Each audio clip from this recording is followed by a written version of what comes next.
Hey there, everybody, and welcome back to the Other Things podcast. Wait, so we're doing an official thing. You're not just going to start with "I've pushed the button." We're not going to start with I've pushed the button. Oh, I mean, it's kind of an exciting thing. The Masters, you have to understand.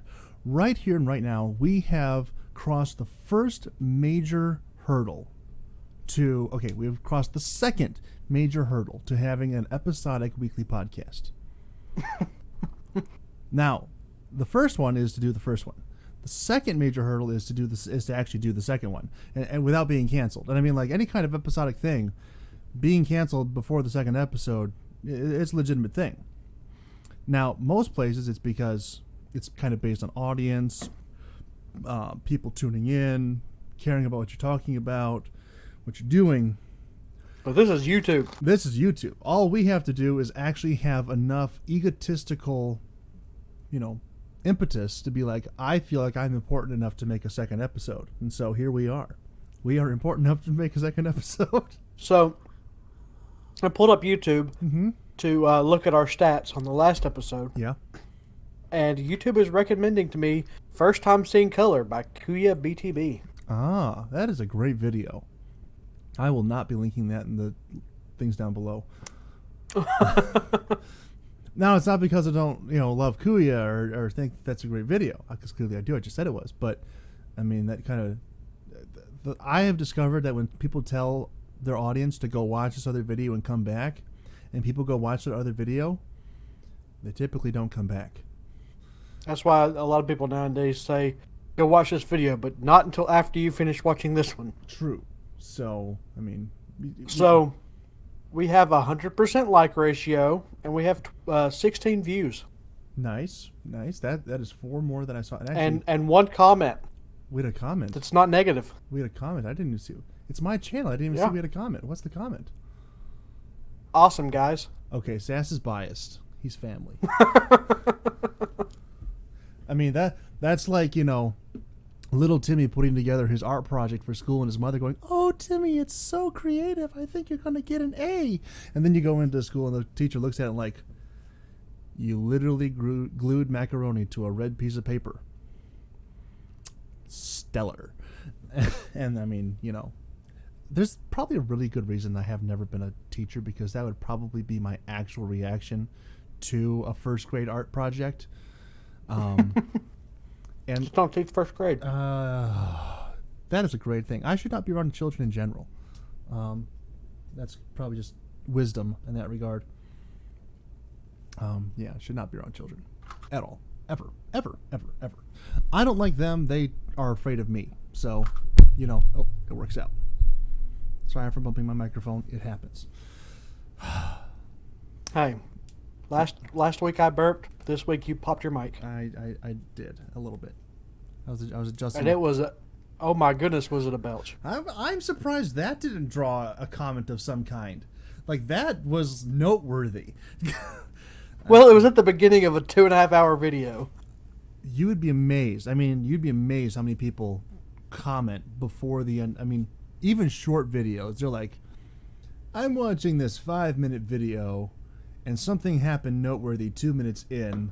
I don't think I'm going to actually be here to the 3-minute mark, so I'm just going to comment right now," and then they just bow out. So that would be totally within the realm of not just possibility but plausibility. Very likely that would happen. So you just gotta work with the audience. Most people are not going to watch all the way through. That is actually a very good question. I should look and see what our actual analytics are on this thing.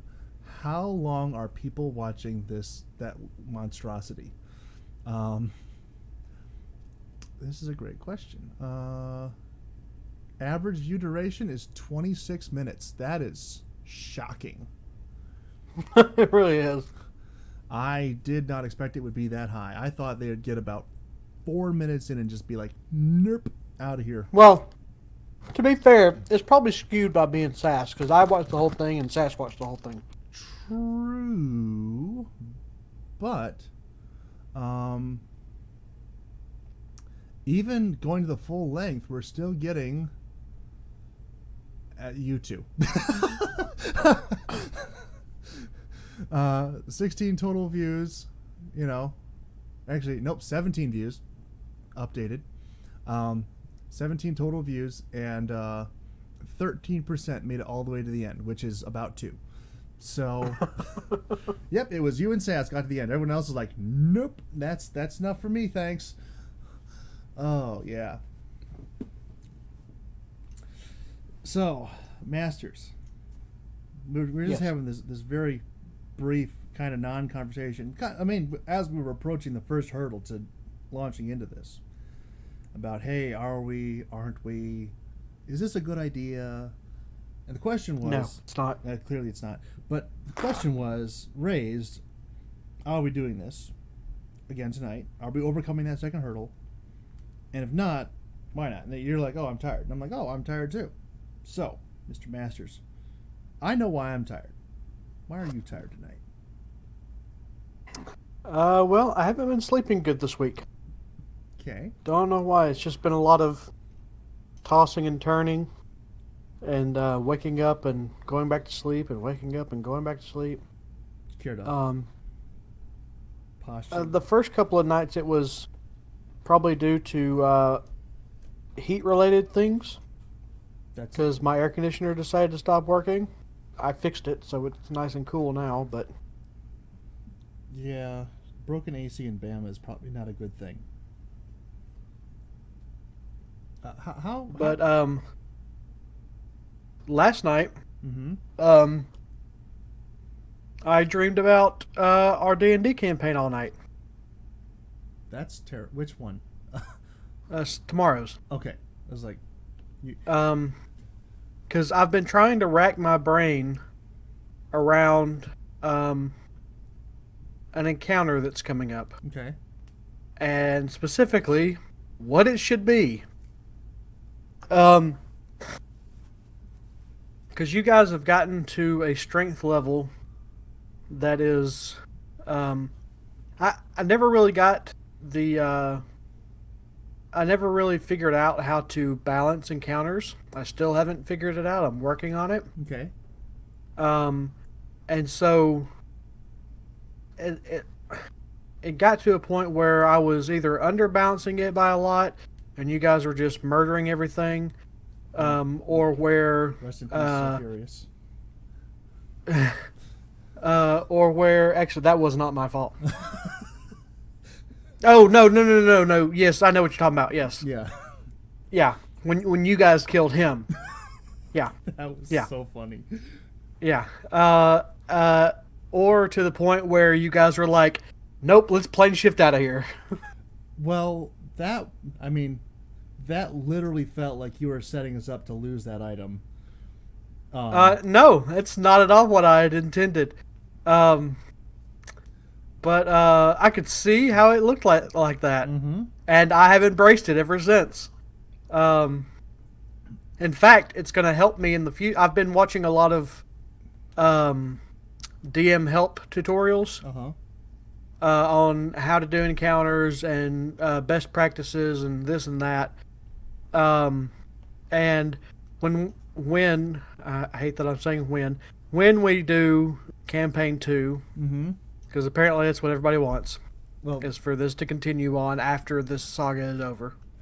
I don't know how long you have this one planned to go for, but I'm just looking at the broad strokes of story that'll have to play out among all the different characters that we are. It's gonna be a long one. Yeah, we've still got a long way to go. Like the worst thing that could happen at this point is somebody dies, because then we're going to be adding something else on, because we've all these story threads that are just going every possible direction. Yeah, and that's gonna be fun. So, but yeah, so when that happens, I've got a lot of things mechanics wise that I'm going to be changing up. Working on some homebrew stuff. Okay. Like one thing I'm going to do is change up flanking.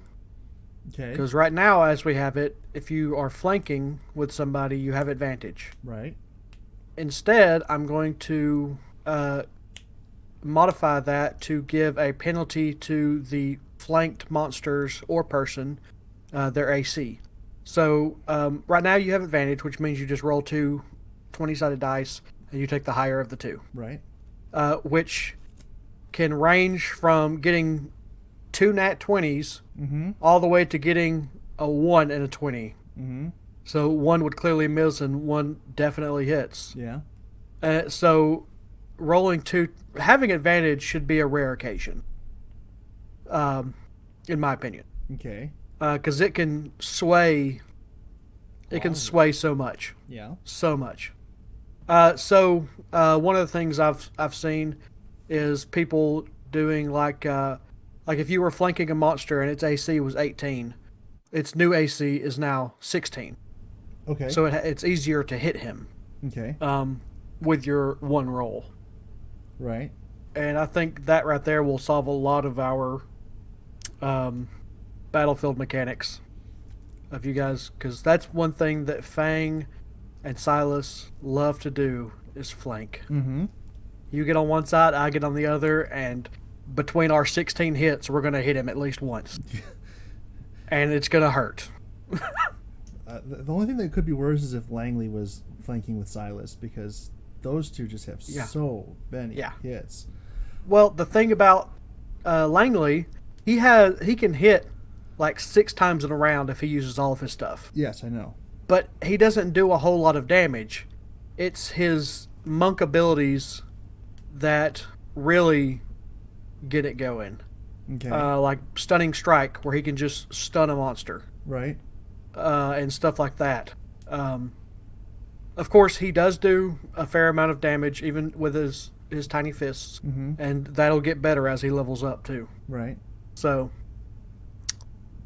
it's it's interesting. So that's going to be one thing that will change. But anyways, this campaign, I'm working on trying to figure out how to best do encounters that are challenging but not overwhelming. Okay. And hopefully not underwhelming. So I think the I mean, just from the player perspective, I think the werewolf encounter in the woods was pretty good. Those yes. were those listening in. He had us facing like this night witch or something like that. Yeah, she was a night hag. Yeah, night hag, and her oni. And 2 trolls. And we whipped the trolls and the oni pretty quick, and then all of a sudden all these werewolves pop up out of nowhere, and there was like 12 of them.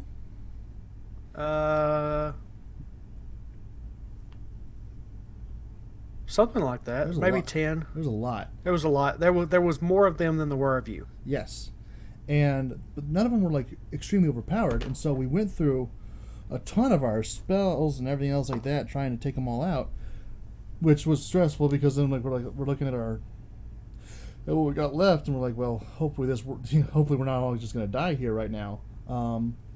But yeah, that was well done, because then there was tension, but there wasn't like, 3 people down and on life support, and we're like, it's me and Bracky just standing there going, well, I guess we're all going to die now.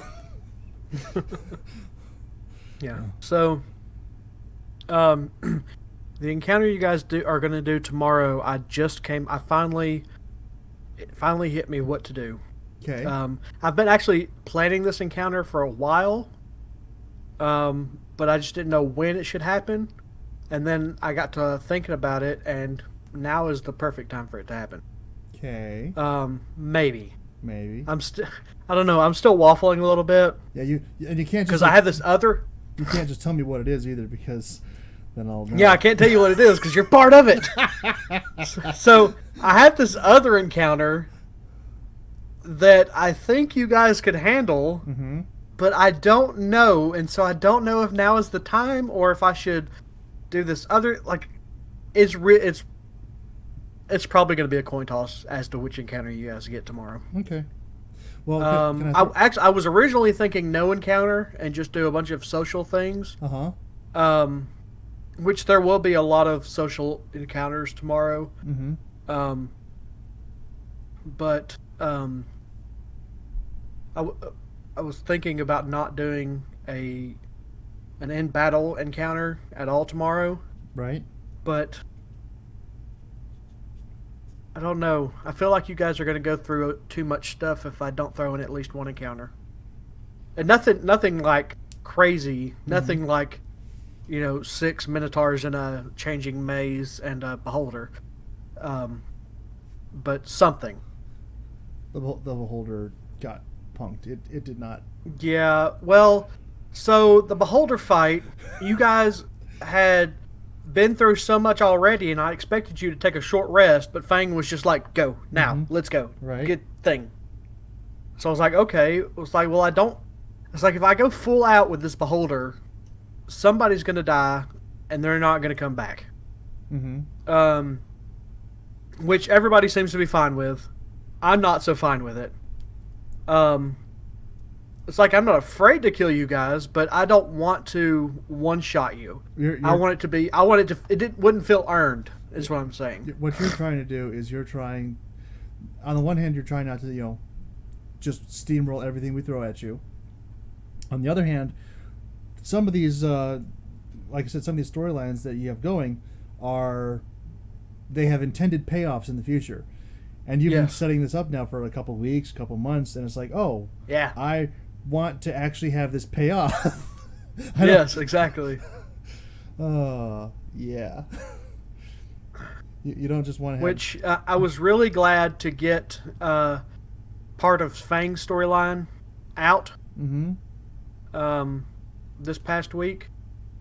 Because I'd been working on it for a couple of weeks at that point. And I was excited to see his reaction, which was basically, wait, huh? What? Okay, yeah, I don't know how to deal with this right now. I'm leaving, bye. Yeah. You're coming with me. Oh. It is fun. Yes. I am curious, since we're talking about, not just D&D, but this particular campaign, and about storylines. You caught yourself up on my altered backstory for my character. Yes. Oh my word, dude. I got it. My word. Like I was reading it and I was like, okay, this isn't so bad. It was like somebody gonna come in and slaughter everybody, and then he gets accused. Oh, like what? As I was reading it, I was like, okay, what's going? I don't understand what's going on here. I just want to know where you figured it out. What do you mean where I figured it out? Because I mean, there are like 3 big twists that all happen very, very fast in that backstory. Oh yeah. I mean, so yeah, I'm just. So. This is not a 4 kids podcast. I put that on the last one. We can go into detail. Okay. Well, I wasn't gonna not go into detail. Okay. So, as I was reading it, I was like, okay, I don't see what he feels is so twisted about this. And then you were like, okay, the feast, and I was like, okay. And then you went to bed, and I was like, okay. It's like, where is this going? And then you woke up and you were being eaten. Uh-huh. And I was like, what is eating him? And you went on, I was like, is this some sort of dream he's having from his dealings with Bathsheba? What's her name? Bashaba. Yeah. I was like, is this some sort of hallucinatory thing? And then I kept reading, and I was like, "Oh, that's the townspeople. Why are?"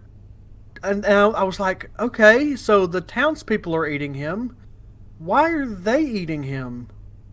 I was very, very confused for like a paragraph and a half, and then I got down to the part where it was like, the people are known cannibals, and I was like, "Oh,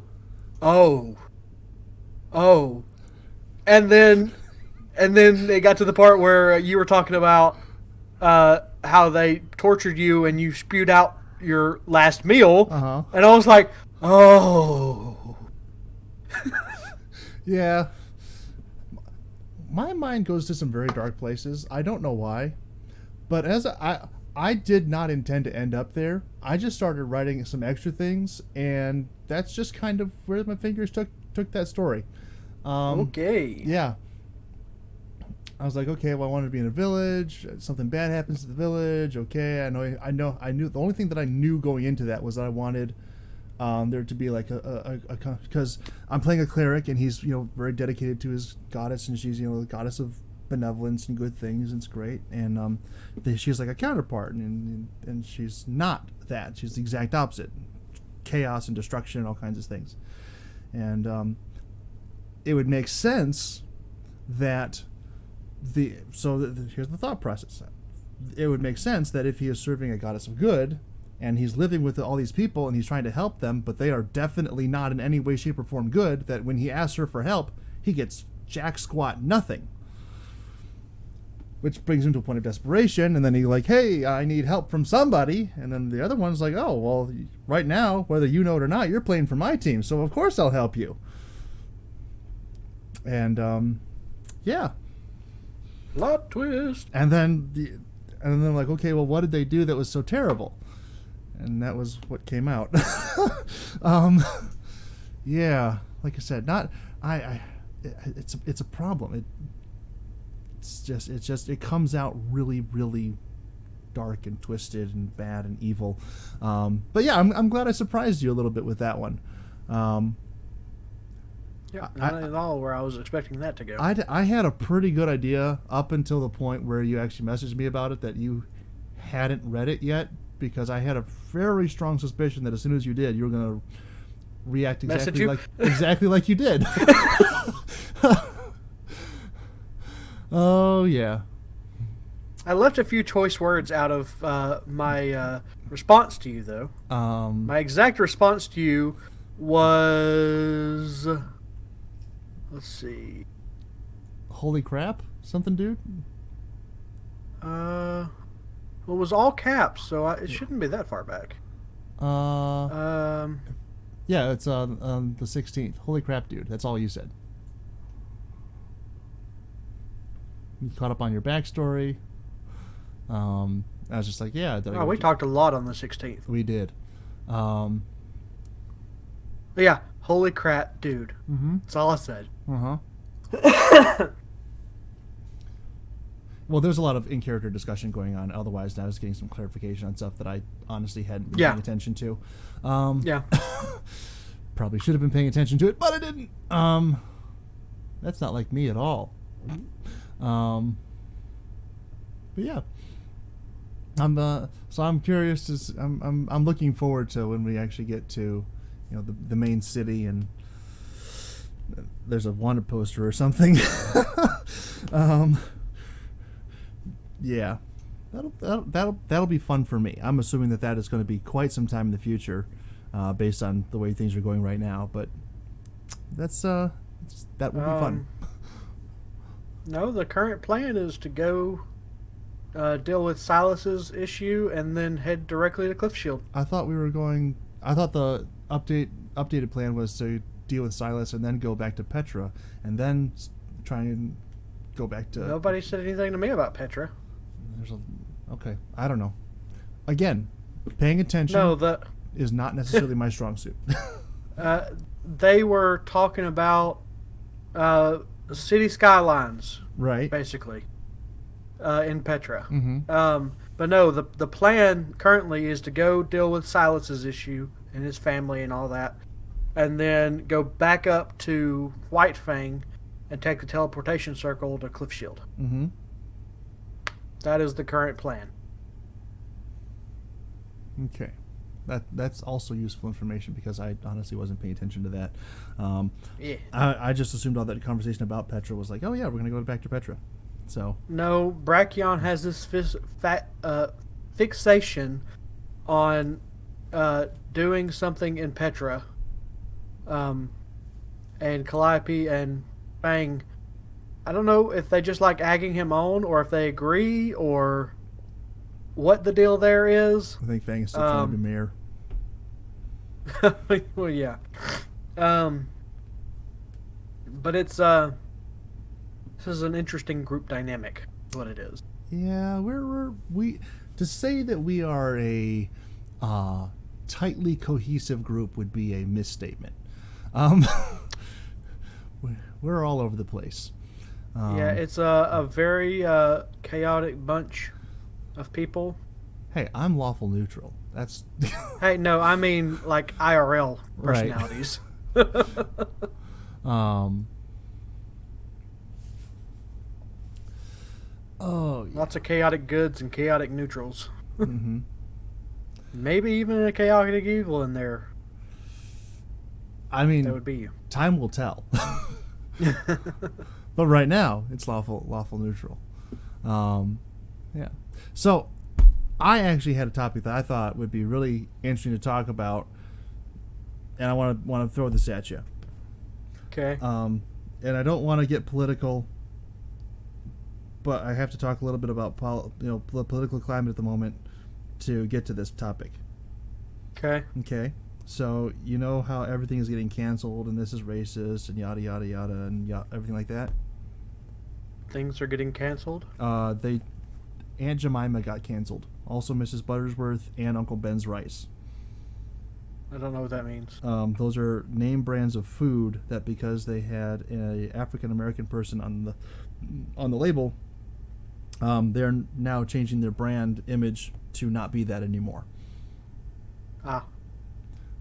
And That's not really being canceled. That's being changed. well, they're being changed due to societal pressure on their brand to change. So, As long as it tastes the same, I don't care. yeah, I don't really care. I don't particularly eat any of those brands. I do. I have a giant gallon, 2 gallons of Mrs. Butterworth syrup in my cabinet right now. Never mind. I'm not going to rehash what I saw So- of the stuff today. So Yes. I cook a lot of breakfast food. Breakfast is something that I'm good at cooking. So like pancakes and sausage and whatnot. How are you at waffles? So I used to. I don't have a waffle maker anymore, but yeah, I used to make waffles. Fit as a human being. Yeah, well, I got divorced. Okay. Anyways, Wait a second. I don't care if you kept the house or half your money. She took the waffle maker? I don't know. I had one. Now I don't. That's all I can tell you. Burn the witch. You can't take the waffle Anyways. maker. Take the dog. Take the kids. Don't take the waffle maker. No. That is so I went to bad. I'm Walmart so one sorry. time. I went to Walmart one time, Okay. and they had a special to buy a 2-pack of these giant things of syrup, Okay. like huge. Right. And so I was like, okay, $6 for 2 gallons of syrup that don't have an expiration date. Right. In reality, they have one on the bottle, but in reality, it's not going to expire. Yeah. Okay. And so I like the syrup that I'm using. Well, I'm using one of those bottles right now, and I've almost finished it, the first one, and it was supposedly expired August of last year, Okay. I think, and it still tastes fine. Okay. And anyways, so I bought two of those, and then there was a stretch of like a month where I didn't cook any breakfast food, and I went grocery shopping, and lo and behold, here's that deal again. I thought, I don't think we have any syrup at the house, so I grabbed it, Oh Lord. and I came back and went to go put it up, and guess what's in my cabinet? A gallon and a half of syrup. A gallon and a half of syrup. So I then had almost 4 gallons of syrup in my cabinet. So when I moved to where I am now, there was a transition house that I stayed in for like a week and a half, and I brought all 4 bottles over there, and then I left 2 of the full bottles there. They're probably still there, haven't been touched, and I brought the bottle I'd been working on and another full one. So I've got a full one in my cabinet and one that I've almost got finished. And every time my mother sees it, she goes, "You got enough syrup?" Well, yes, I do. I can just imagine like a family going into this house that you vacated, and they're looking around. Oh, this is nice. And they're moving in. They're taking their stuff in. They go put their food in the pantry, and there are 2 gallons of syrup just staring them back. and the thought process that must go through their minds is like, why? Why are there not? Why are there 2 gallons of syrup? Just now you may not know the answer to this question, but I'm going to ask it anyway. Do you know if you took one of the new ones with you as the one that came with you, the full one that came with you, or did you take the old one?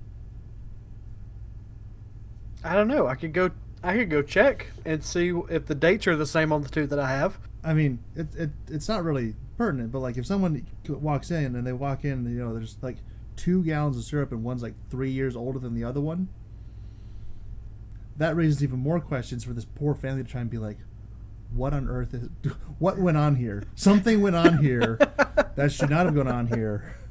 There's a lot of syrup involved. Like, maybe they think you were Canadian or something, but I could be Canadian, eh? Oh, dude, I don't know if have you ever heard about the Great Canadian Syrup heist? No. I think it is actually the highest value theft in like world history. I'm gonna see if I can pull it up here real quick. It is there. I kid you not. There is a maple syrup repository in Quebec, Canada, and somebody started siphoning off syrup.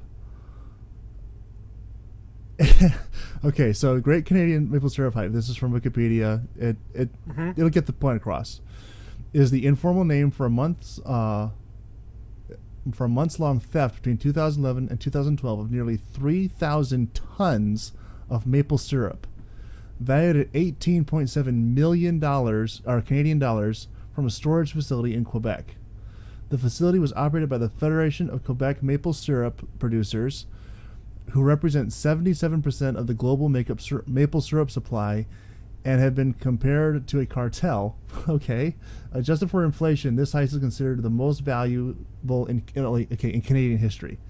But 18.7 million Canadian dollars worth of syrup was siphoned off. That's a lot of that's 9,571 barrels of maple syrup. That's a lot of syrup. And nobody noticed? Like, it's one thing. That is a lot of syrup on the that's a lot of syrup. But that's an even larger amount of syrup for nobody to notice has gone missing. Who, like, I'm going to be honest, I have some Canadian in me. I don't have that much Canadian in me. That's too much. That's a lot of syrup. That's a lot. And like this is just mind-boggling to me that they have. It is becoming rapidly my favorite world history moment, where they stole $18.7 million worth of maple syrup. Yeah, so maybe your 2 gallons isn't all that much. Yeah, well, it's probably a lot for one person. I'm gonna be honest. It's still a lot. Oh yeah, it's a lot. Yeah. Like I've encountered these gallon-sized ones before, but never in the wild. They've always been like at a buffet. Nope. Man of one has them. 2 of them. Had 4. Had 4. Oh. That is beautiful. I should have, if I was more into social media, I probably would have a picture of myself with all 4 of those bottles going, I have made a glorious mistake. Oh. I can't make that joke. Suffice it to say, I was used to watch a program called Boston Legal. James Spader and William Shatner. Oh, just brilliant legal drama comedy. They had some very serious stuff that they talked about on there, but it was like one of the recurring jokes was that William Shatner's character had mad cow disease, which ended up being, like Alzheimer's. But Alzheimer's, right? No, it's a very serious disease. We shouldn't laugh at it. But in the context of the show, it was hilarious. But there was one particularly memorable episode where they were talking about interesting things that you could do with maple syrup that did not involve pancakes. And we're going to leave that right where it is. Nope. Yep. I don't like being sticky, so yep. Nope. That's we're going to leave that right where it is. And we're going to bury it and never talk of it again. Except for this. So, as I was trying to say, or as I was getting into earlier before we got distracted by syrup, so all these brands are now having to change their names or change their branding or something. I don't know what, like, this is going to be like a multi-million-dollar kind of thing, because you don't just change every bottle in every store in America overnight. You have to have something to change it to. So this is going to be like a marketing firm, and they're going to make $4 to $5 million just coming up with a new brand for this. Now that you're saying this, uh-huh. I do remember seeing a post on Reddit yesterday or day before that had Lando Lay's butter. Yep. And one of them, it had, they have the Indian logo, uh-huh. and the other one, it was literally the same thing, except the Indian wasn't there. And it said, "Oh, look, they took the Indian, but kept the land." Yeah, this Land O'Lakes butter did this a couple months ago, and it was a big deal again because they gave it social pressure because the Native American depicted on there was like, "Oh, we can't have that," and so they took the Indian off and kept the land. And it's like, okay, you should have hired a better marketing firm for that one. Like, of all available options, this was probably the worst one. Because if you're trying to change, well, we don't have a racist message or anything else like that, but you get rid of the Indian and keep the land. I mean, I don't have a problem with it. I think it's funny, mostly because of how many people have a problem with it now. And so it's like, it's just hilarious to me. But this concept of canceling things is coming very close and will soon be affecting something that we have both come to enjoy quite a bit. In particular, D&D is going to start rewriting some of their books to make a more inclusive reading for certain races and things like that. Yeah. Now, I am not up on all the D&D things. I know I like to play. I know I like to write incredibly horrific backstories for my characters. I wouldn't even say so much that I like to. I'm just saying that I do. It was not intentional. It just ended up there. But this kind of gave me this really weird idea that I'm going to throw at you, and I kind of want to see what you think about this. Because one of the things that's going on in our campaign right now on Sundays is that we are an incredibly diverse group of people. Yes. Like, very. I don't think any two people are the same anything. Nope. And like, we're getting along together barely. I've almost been killed by my party. I've been almost thrown out of my party. One specific member. Huh? One specific member. It is definitely the catalyst for all the infighting. Yes, that is the case. And also the attempted murders and turning She means well, mostly. I'm reserving judgment. I've had 3 other party members reach out to me in DM so far and be like, "Hey, we just want to let you know it's just her character. The person behind the character doesn't actually dislike you." I'm like, "I got it, guys. We're good." That's a whole other thing. But like, very diverse. I wonder, when people enter into fantasy things like this, why do we only ever really get to see the human perspective? And there's been a big thing about D&D, and they say that, oh, well, this particular race represents this class, this, not necessarily, well, I mean, the way they're saying it, this class of people, this group of people, and this group, and this, D&D race represents this group. And I'm like, Yeah, I don't really buy that because I don't buy that because those groups of people that you're referring to are actually their own separate group in the game, and they're identified precisely like that. So your argument is kind of invalid, but they're still going to change the game to accommodate people who are getting upset by it. But this kind of took me to the idea that when we encounter, these broad, generally very well created, very well crafted fantasy realm kind of things, fantasy settings for storytelling, we always wind up behind the human characters. And I'm kind of not really bothered by that, but I just find it very lazy. Like very, very lazy. Star Trek does a pretty good job sometimes of trying to break out of that, but it's usually related, like, it's limited to like one or two people out of a cast of 15, and like, okay, well, this one is a Vulcan, and this one is a Klingon, and maybe we have someone who's like a half something or other, and that's our lens into alien life beyond this. Star Wars, and I'm going to go there again. I'm apologizing in advance. Star Wars is terrible at this.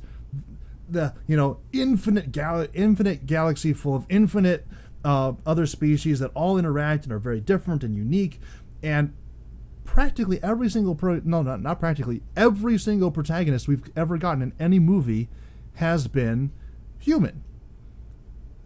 I mean, the closest we've come to a non-human interactive character that has been with us for any length of time is Chewbacca, and all Chewbacca says is, and it's like, okay, but we're not actually interacting with him. He is literally just window dressing. Princess Leia storming down the corridor, get this big whopping carpet out of my way. Probably also a racist quote, but now please don't cancel Star Wars. But like, why are we so focused on just ourselves? There's so much more story writing and telling potential out there than just being like, oh, well, if we, gave this human these special powers they don't typically have on Earth, then that's going to be our main motivation, our main focus. But I'm like, but what about the Wookiees? But what about the Hutts? What about the Trandoshans and the Rhodians and all? I mean, the infinite universe full of all these different species, and we get little glimpses of them in the background, and we never really get to interact with any of them. And coming from the perspective that I have of knowing a lot about the Star Wars universe, the big bad guys, the Empire, the evil, terrible Empire, they're racist and they only like humans and this, that, and the other, and all the others racist to them are weaker and lesser and everything else. And the good guys, we only ever get the lens of being there with other humans. And I'm like, it seems like you're kind of, and I mean, I'm actually wearing a shirt right now that says Star Wars is pro-Jedi propaganda. You can't see it, but I am wearing this right now. So I have a very strong bias in that area. Fake news. I have a very strong bias in that area.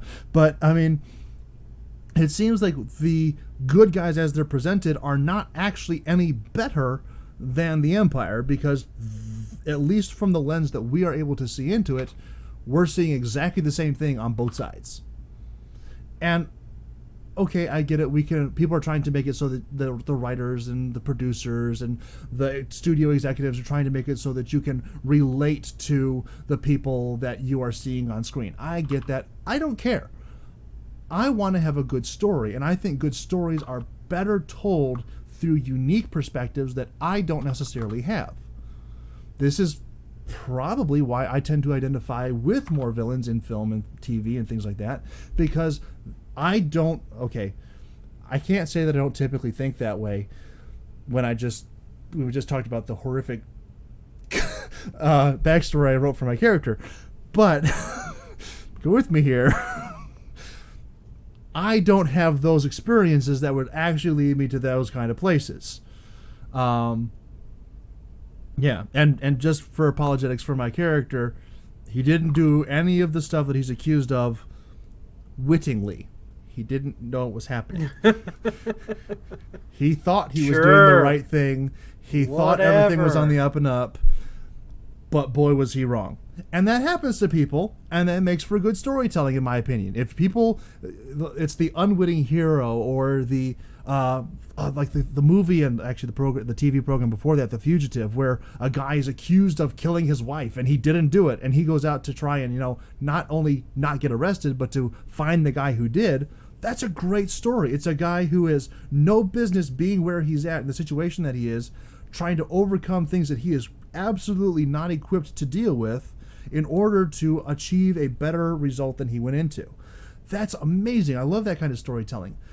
But we're limited in our ability to tell those stories when we tell them specifically from a singular narrative perspective, that being of the standard flesh and blood human people who are just looking exactly like us, and why would you ever want to see something else other than that?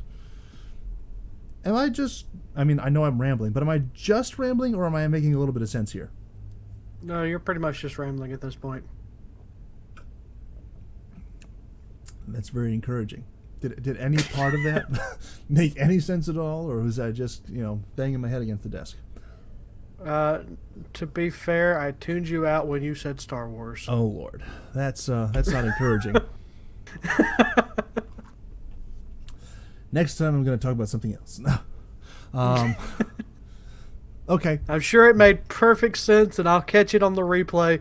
But yeah, you said Star Wars, and my ears turned off. This makes life very difficult to. Wait a second. So last night we're playing Jackbox games, and the question comes up about movie prop, and we both drew Star Wars props. Yes, we did.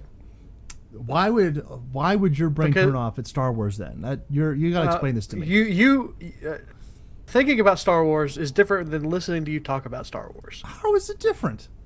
I am introducing new ideas to. Can we have an instant replay of what just the spiel that just happened about aliens and race, and not hearing from the perspective of the Hutts and the glue glamours and the hot spangers and the. It sounds like you were listening. I was listening a little. Okay. But is that not a valid point to bring up, to be like, hey, if you're going to create a wide and very expansive universe, why not use all of it? That's like J.R.R. Tolkien. He makes this grand universe for Lord of the Rings, right? And then he's like, oh, well, I guess we don't actually need hobbits in there. Well, hobbits are the driving force of the whole narrative. That's kind of what makes those such engaging books, because you're not seeing it directly from a human perspective. Yes, hobbits do have some human-like characteristics, but they are their own separate people. And you get a very good sense of that from the opening monologue given by Bilbo, or actually the opening descriptor in the book. But Bilbo reads it out. And actually, just this week, I think it's Ian Holm, the actor who played Bilbo, he actually just died from Parkinson's. Which was sad to hear. Didn't intend to bring that up, but here we are. He kind of reads over, and he gives an expression of hobbits, and he gives you a really good picture of who they are. They're not just your average run-of-the-mill human people; they're just shorter, but they actually have their own unique cultural ideas and a unique way of living that is specific to them. But then specific. Lots of ups in here tonight. But when you just like saying, well, we only want to tell the human perspective, and you just throw them out,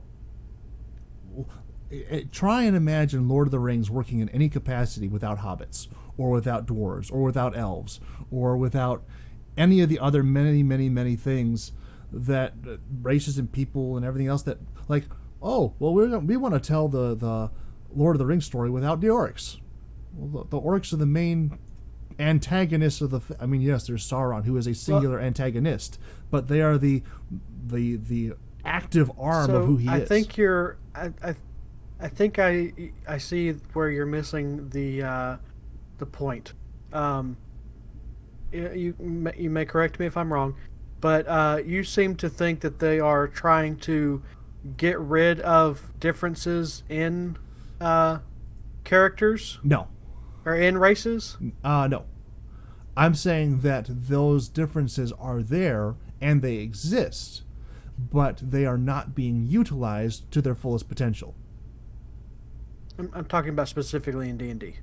Oh, well, I mean, D&D is character based. They can change whatever they want in the books. It still goes back to the individual people meeting every week or every month or whatever it is and saying, I'm going to make this character and this is what this character is going to do. So they can change the books all they want. That's not actually going to affect gameplay.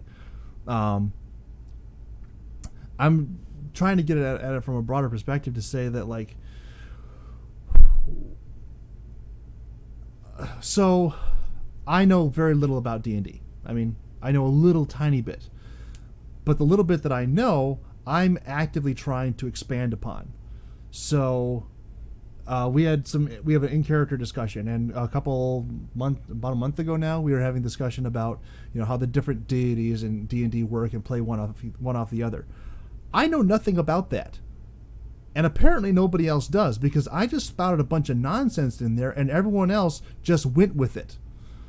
Like, yeah, it's because I am not using a predetermined group of deities. I let everybody choose the deities that they wanted to be used for their personal story, and then just tied all of those deities together. Okay. And so whatever you say about Timora is fact. That's very scary. Like, you should... Yeah, so you are actively writing what your deity is about, which I can then turn around and use against you. Good luck on that. Despite the fact that I just told you almost exactly how to do that to me a couple minutes ago. About 20 minutes ago. But... and it's recorded, so I don't even have to remember myself. You don't even have to remember yourself. That is very poor planning on my part. But in my defense, I didn't have that information. I was operating under the assumption, because again, this is how my brain works, that all of the potential deities that are available in the D&D mythos are available and existing in some sort or another in this campaign. So I went through the whole list. Nope. and I looked at them all, and that was my assumption. And this is how I started coming up with my, you know, in-world theology. And so if you look at I think it's in known lore. Yeah, known lore. The pantheon of Takaloon and Pasharoon consists of, and I've listed all the gods that it consists of, and it says, and possibly more in the future, but this is the known pantheon. And so you've actually introduced a new god into the pantheon that is not on this list. Bishaba? That I should Bishaba. Okay. That I should probably update, but I haven't. So. Now, because my thing is, I went directly to the D&D website and I looked it up. Like, okay, so Timora, and she's part of a duality, and I started to really reach into that, and then I started to actually build out, you know, how she would work in that sort of mentality of like, okay, well, she is the chaotic good, where the possible fortune or, you know, serendipitous experiences and things like that, those are her working, as opposed to bad luck and things like that coming from her I guess actually her twin sister. But, and like, one building up one tears down the other and back and forth. Like, that was just how I saw that working, and that's how I started to build around her, as, you know, just being in there. From a narrative perspective, that also influenced how I wrote my character, as particularly the addendum, which we should really stop referencing because it's horrific. But because, you know, as one is being built up, the other one is being torn down. Well, if you exist in a place where you're helping a bunch of horrible people for a long time, there's not a lot of actual good going on in the world. And so the influence there of a positive influence would wane, but the influence of a negative influence would be very powerful, very strong there, just waiting for an opportunity to exert itself. Does that make sense? Or did you tune me out again? I told you, I'm tired. You're not making this easy on me. Like I'm going for deep world building. I'm building it up from the foundations, and you're like, I should type in a name that's like 6 letters long. Yeah. 7 actually. I've actually worked on the world building a lot over the past month. Mm-hmm. And nobody's asked about it, and it kind of makes me a little sad. Well, like what have I can't tell you I mean? because you haven't asked in game. Well, I don't even know what I would ask at this point. Exactly. We haven't encountered anything like that. I thought Fang was going to ask, but then he got distracted by new boy toy.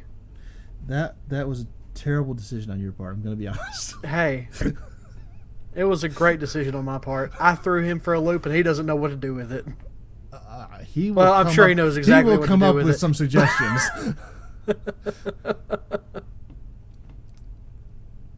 That is going to also be horrific. And it won't be backstory. We're all going to be right there for it. It's going to be just, I don't want to be there. The interesting thing is, as I was typing, because I've done a lot of in-character discussion, that one day, using this new character, because they were asking him questions. And when I got done for the day, I went, is it sad that I play a gay bard so well? Or good? I mean, there hasn't really been any interaction of that kind. Yes, there has been. I mean, it's been very, very subtle. It's been subtle enough that everything that has been said could be taken as a misunderstanding at this point. Yes, and that is how I'm trying to play it. Right. And so it's like, he may not actually be. He might just be going along, not really realizing what's going on. And, no, he is.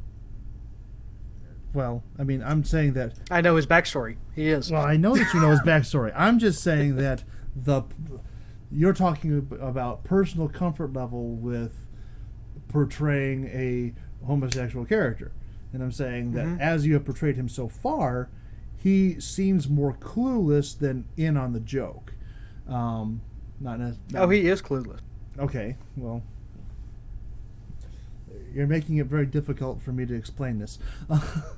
Well, yes.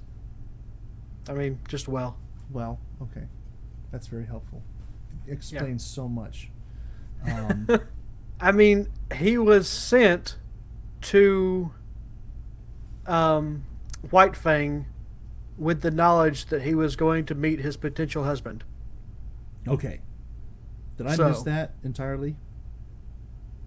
Well, it was part of a one-on-one discussion with Fang and his father that you weren't technically present for, so you probably weren't mentally present for it either. I was not there at all.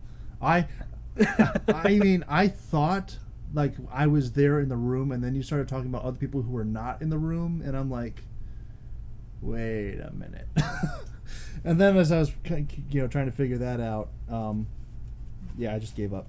I'm gonna be honest, not as in focusing as I should have been. It happens to the best of us. You're just trying to build yourself up. What are you splitting your attention with, by the way? Because I mean, I know you're sending me some stuff off of Reddit, but are you just so? It's not Reddit doesn't distract me as much as it probably should sometimes. It's mainly there's a discussion going on in our Discord, and I'm following it a little bit more closely than I probably should be, given what we're currently doing. But I can't let notifications go unread. Like it's a tick. Okay. If I have a notification, I have to know what it's about. I gotcha. And they just keep talking, and so I just keep going over and reading it, and then I'll be reading, and I'll go, and you'll ask me a question, I'll be like, oh, I was only half paying attention. because I can't read and listen at the same time. And I've got like 6 messages that I haven't read yet because I'm in the middle of talking and I can't talk and read and listen at the same time. You know, you're making me feel considerably less important with everything you're saying right now. Also, there's a looped video on my screen right now of the ground exploding. Like a sinkhole sinks down. This is like a reverse sinkhole. It's like literally exploding up and out and sending debris everywhere. And I want to figure out how to crop this GIF so that it doesn't have the caption that's on it. And put it in our Discord and say this is when a purple worm attacks. Because that's exactly what it would look like in my head. Okay. But I don't know how to do that. I'm going to be honest. I missed part of that because I got distracted by your pronunciation of the word GIF. What's wrong with the pronunciation of the word GIF? You said GIF. Yeah, that's what it is. It's not GIF. It's not peanut butter. No, and it's also not giraffe. Who would say that? People that say that it should be pronounced GIF.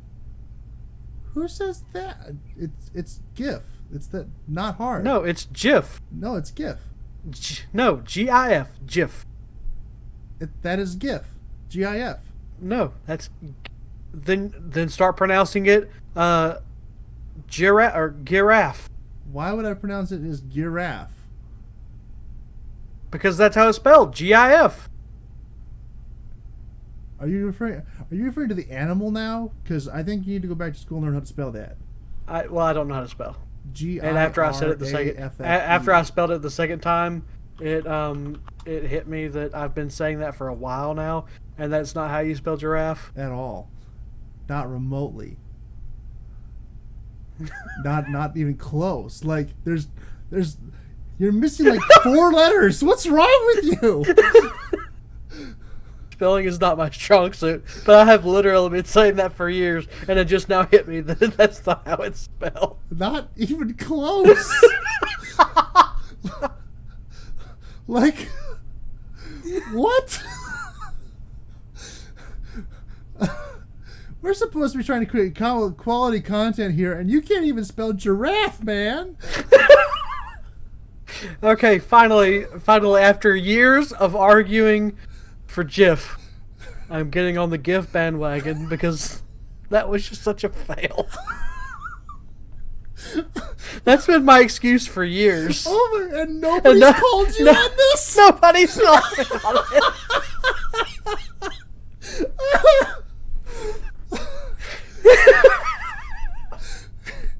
Like, what?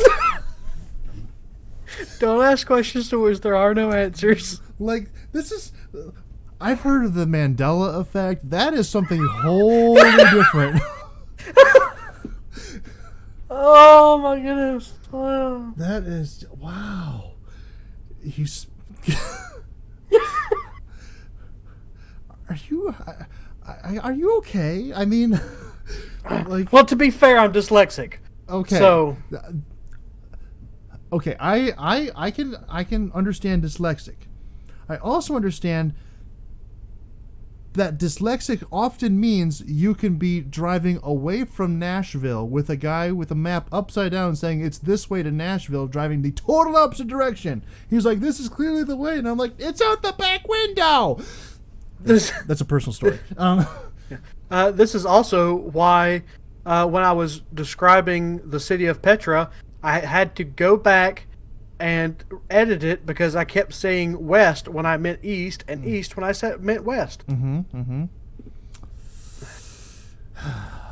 I could have just left them all the same because I did put everything on one side and everything else on the other. It was just on the wrong sides, and it would have messed up my mental picture. I mean, you could just flip north and south then. It was a mental picture. Ah. It wasn't a physical one. That's just ugh. Oof. Wow. Yeah. We learned something new tonight. We both certainly did. Oh. You're welcome for that. I can't believe I was trusting you to direct us around Disney World. Hey, Disney World, I can get us anywhere we want to go. Oh, man. I got that place memorized. I don't have to remember east and west. Oh, that was bad. It's just this way or that way. Uh-huh. The right to left around the Frozen ride. That was, yeah, okay. I mean, so how bad is the dyslexia? I mean, it's clearly an advanced case, but how bad is the dyslexia? Oh, it's mostly dyscalculia, which is basically dyslexia for numbers. Okay. So it's mainly when I'm writing or typing numbers or speaking numbers that I will get them backwards.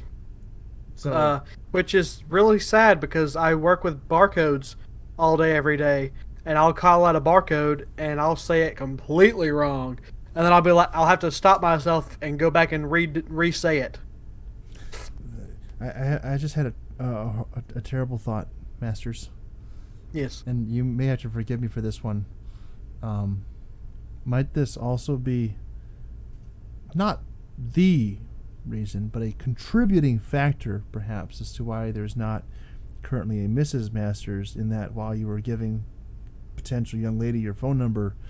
I don't give people my phone numbers. Okay, I'm just saying, that seems like it could have been one of those likelihoods. No, there are a handful of numbers that I have in my head that are going nowhere, and that's my social security number, my phone number, and every address I've stayed at for the past 10 years.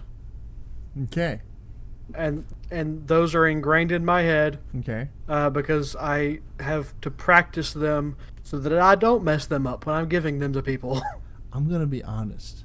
I've been putting a social security down for years. I'm not actually sure if it's my social security number or not. I think it's just what I remember my social security number to be, which may or may not actually be my social security number. Hey, as long as the IRS keeps checking off on it. They have not come to get me yet. So I think I'm good. But I have no idea. Actually, I know what I think my social security number is, and I've used that number for over a decade. I don't actually know. It is guessing. A lot of guessing. And was it last year? Yeah, last year I actually had to put in a submission to get a social security card reissued for me. My initial one went missing somewhere. I don't know what happened to it.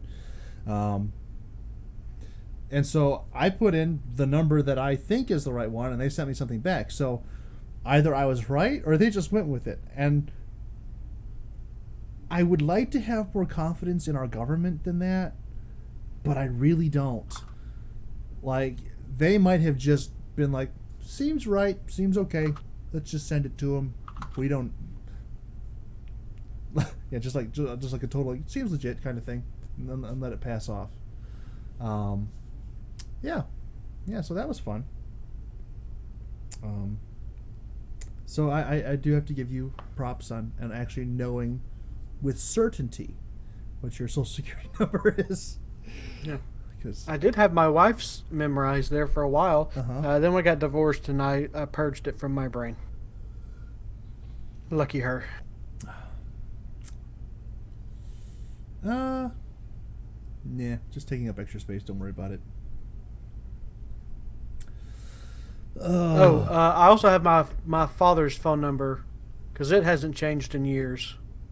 So it's in my head. So if I ever get lost, at least I know somebody's phone number if my phone dies. Who was that? So when people say, what are you going to do if you lose your phone? You need to call somebody. I'm calling my daddy. I know his number. Also, the person that I use their phone for is going to have internet access because that's the time and age we live in. But what is that internet access going to do for you? I can look it up. You can look up your dad's phone number, and I can look up anybody's phone number on the internet. if I have enough information. Okay. I mean, like, maybe this is explaining why I keep getting all these stupid telemarketer calls. Like, that's an issue. And I hear it's one that's being fixed, but it won't be fixed until next year. I think it's like... So Google's already fixed it for me. How so? Between Google and T-Mobile, I don't get very many telemarketer calls that actually come through to me. So T-Mobile's been doing this for years now, where they will, when the phone rings, it'll pop up and say suspicious caller, and you can choose to answer it or not. If it's a suspicious caller, I just block them immediately. Right. Because their technology is such that if it's a suspicious caller, there's a 99.9% chance that it's actually a telemarketer or somebody like that. It's very, very rare that it comes up and says suspicious caller, and it's actually somebody trying to get a hold of me for a legitimate reason. Right. And then between that and Google's new thing, where the Google Assistant will answer the phone if it's a suspicious number, and the people will talk to the machine, and then if they make it all the way through the prompts from Google Assistant, it'll alert me that I have a phone call and tell me what they're calling about, and then I can decide if I want to answer it or not. Which has really helped with teleworking, working from home, because a couple of my managers have called and their numbers wasn't in my phone, and so I was sitting here one day working, and my phone started ringing, and so I look at it and it said, "This number is trying to call. This is what they're calling about," and it had listed on my phone the person that was calling and a little bit of information that the phone had gathered from them about why they were calling me, and it literally just said, "This is your manager, just trying to get a hold of you about this issue we're having." Right. And I hit answer and said, "Hey, what's up?" Mm-hmm. And then I put his number in my phone, and now I actually have his number in my phone, so it doesn't do that to him anymore. Of course, then I had another manager call me last week, and I think he heard the robot voice and hung up immediately. He hasn't called me back. Like, that would be... I have not heard that you can do that with Google Assistant. That would be... Well, it's... I think it might be specific to Pixels right now. Okay. Because that's really cool. I like that idea. But there's actually legislation coming down that carriers are going to have to start tracking all these people who are cloning numbers and things like that. And that's the big thing I'm waiting for. But that's a very cool feature that you can T-Mobile's already on it. Because like I said, they've been for 2 or 3 years now. It'll pop up and say suspicious caller, would you like to block this number? Now when you call someplace and you get the robocall and you're actually trying to get to a person and you're really trying to get a person, you're not just like, okay, let me go through the rigmarole. Have you discovered the trick to getting past the robo? My daddy just presses the 0 button until it stops asking questions. See, sometimes that works, and sometimes they just bring you back around to another I just window. yell human at it until it starts giving me a human. Well, essentially that's the way I literally, if a robot answers the phone, I'll just say human, human, human, human. And if it's a sophisticated one, usually the first human, it'll say, okay, I'll connect you to a representative. But if it's one of the really dumb ones, even if it's the really dumb ones, after about the 5th time I say human to a yes or no question, it's like, let me transfer you to a representative. Yeah. It's like, yeah. It's kind of like, have you ever seen iRobot, Will Smith? Absolutely. Okay, and there's the recording of the doctor, and he's like, I'm sorry, but this is a limited program, and I had to have something within my program responses. They all have those program responses, and so I just start talking Russian or gibberish or just whatever, and they don't have something programmed for that response, and then you get through a lot faster, and I have fun, and people look at me weird, and I'm like, I don't care. I was on the phone trying to get through to Pitney Bowes because I'm a shipping manager and they do all of our mail things. Ugh.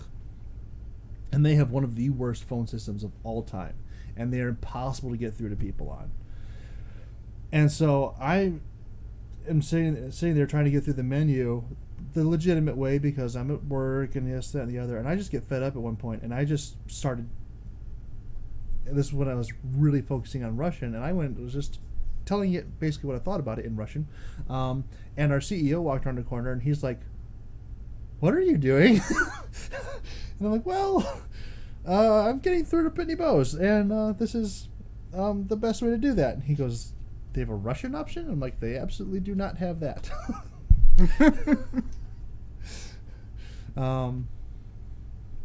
Yeah, that's fun. It's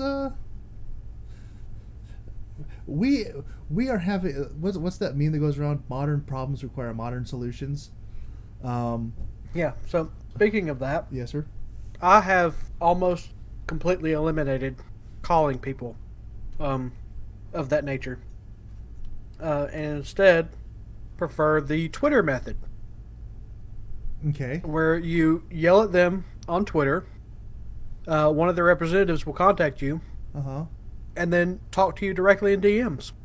Right. It takes significantly longer, Uh-huh. but you're not on the phone. You can literally just have the chat window open while you're doing everything else that you would normally be doing. Here's the thing. I cannot stand to have conversations like that. I'm like you in that notifications bother me. I have to get notifications off my screen. And doing something that is going to cause more notifications to pop up, like the agitation level is off the charts. What was I doing? Earlier this week, I think it was on, it might have been, it wasn't last night, it might have been like Wednesday or Thursday. There was some big thing going on in the D&D chat. I don't think it was in character, it was just something in general.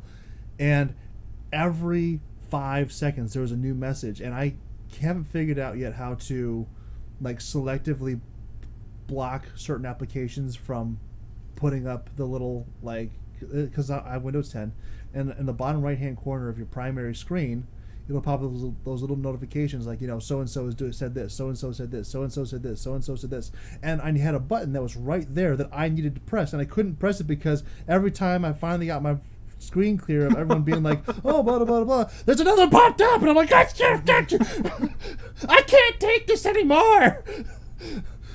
So I can't stand that either. I just turn off all notifications. But I can't do that because something might happen. So I should just put it on ats for everything.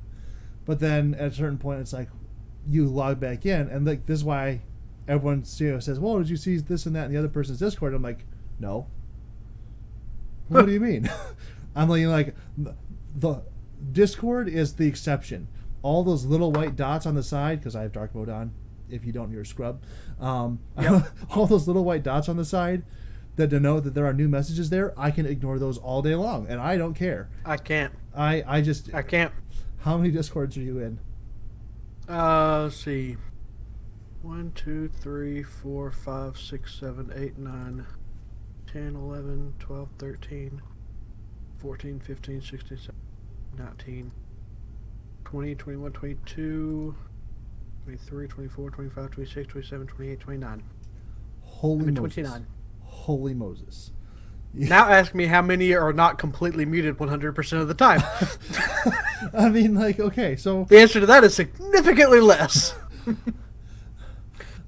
But so, like, I could not do that. I mean, there are some things that I want to be a part of, and there are some things that I am a part of by obligation. Like, I cannot Kuya's tell... Discord? Huh? Like Kuya's Discord? Yes. I cannot, like, I have 20 Discords that I'm a part of. 7 of them I may never have posted anything at all. There's probably 2 I could get rid of. Can we get rid of the ones for like SGA Craft? Yeah.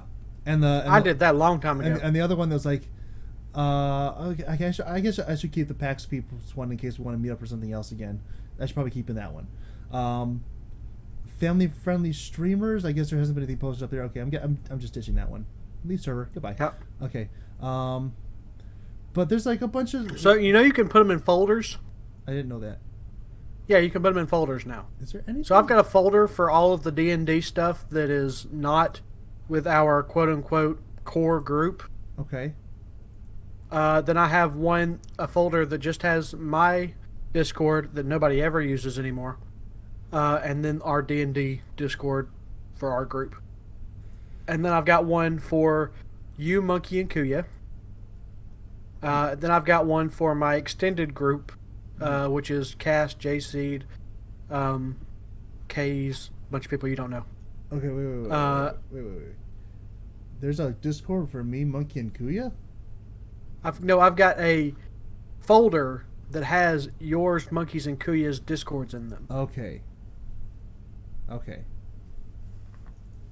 Yeah.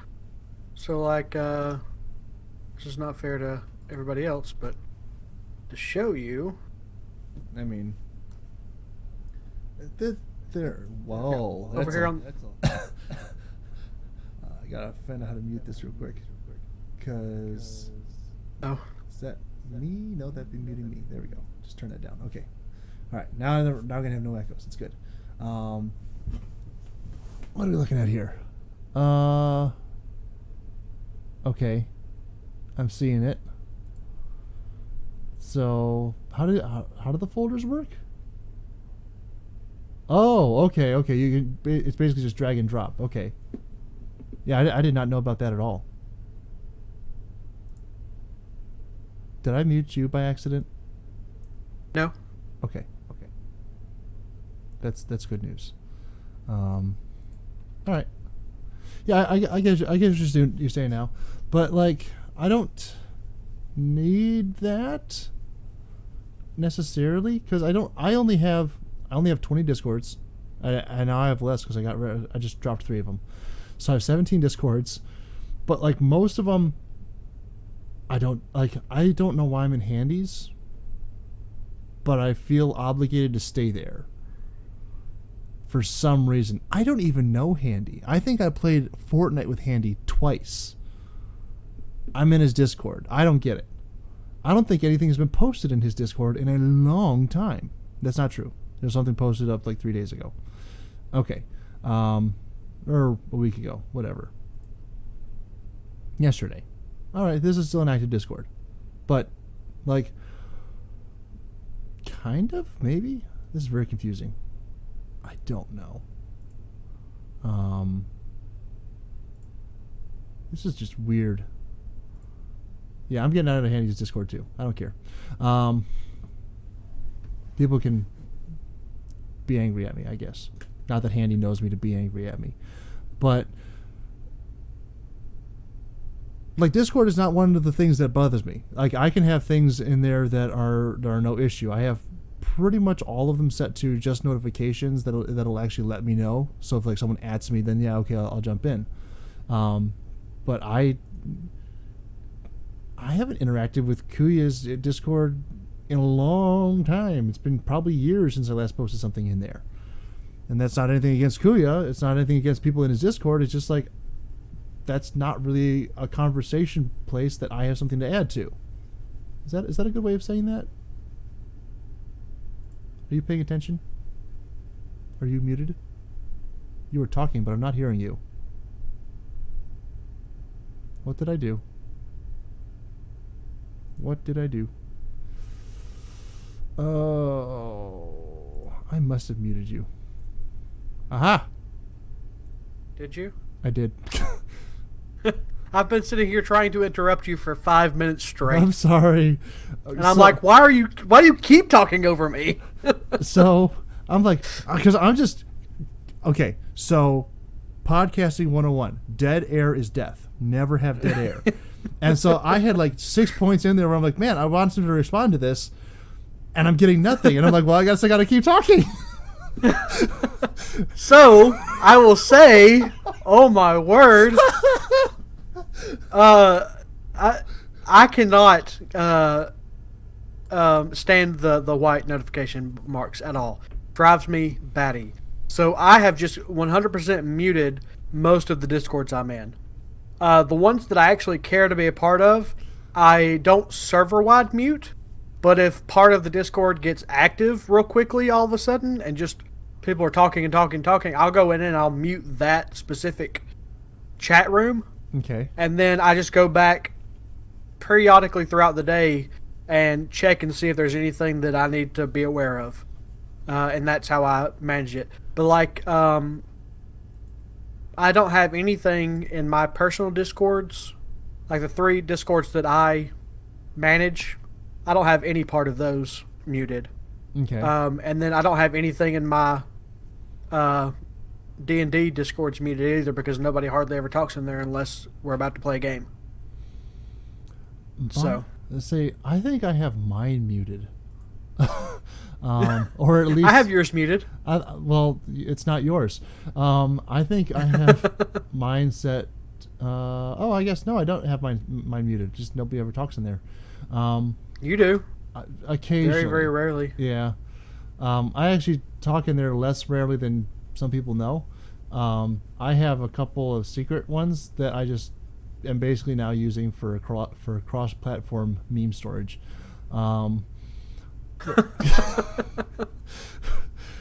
Which is probably not a healthy thing to be doing, but you know.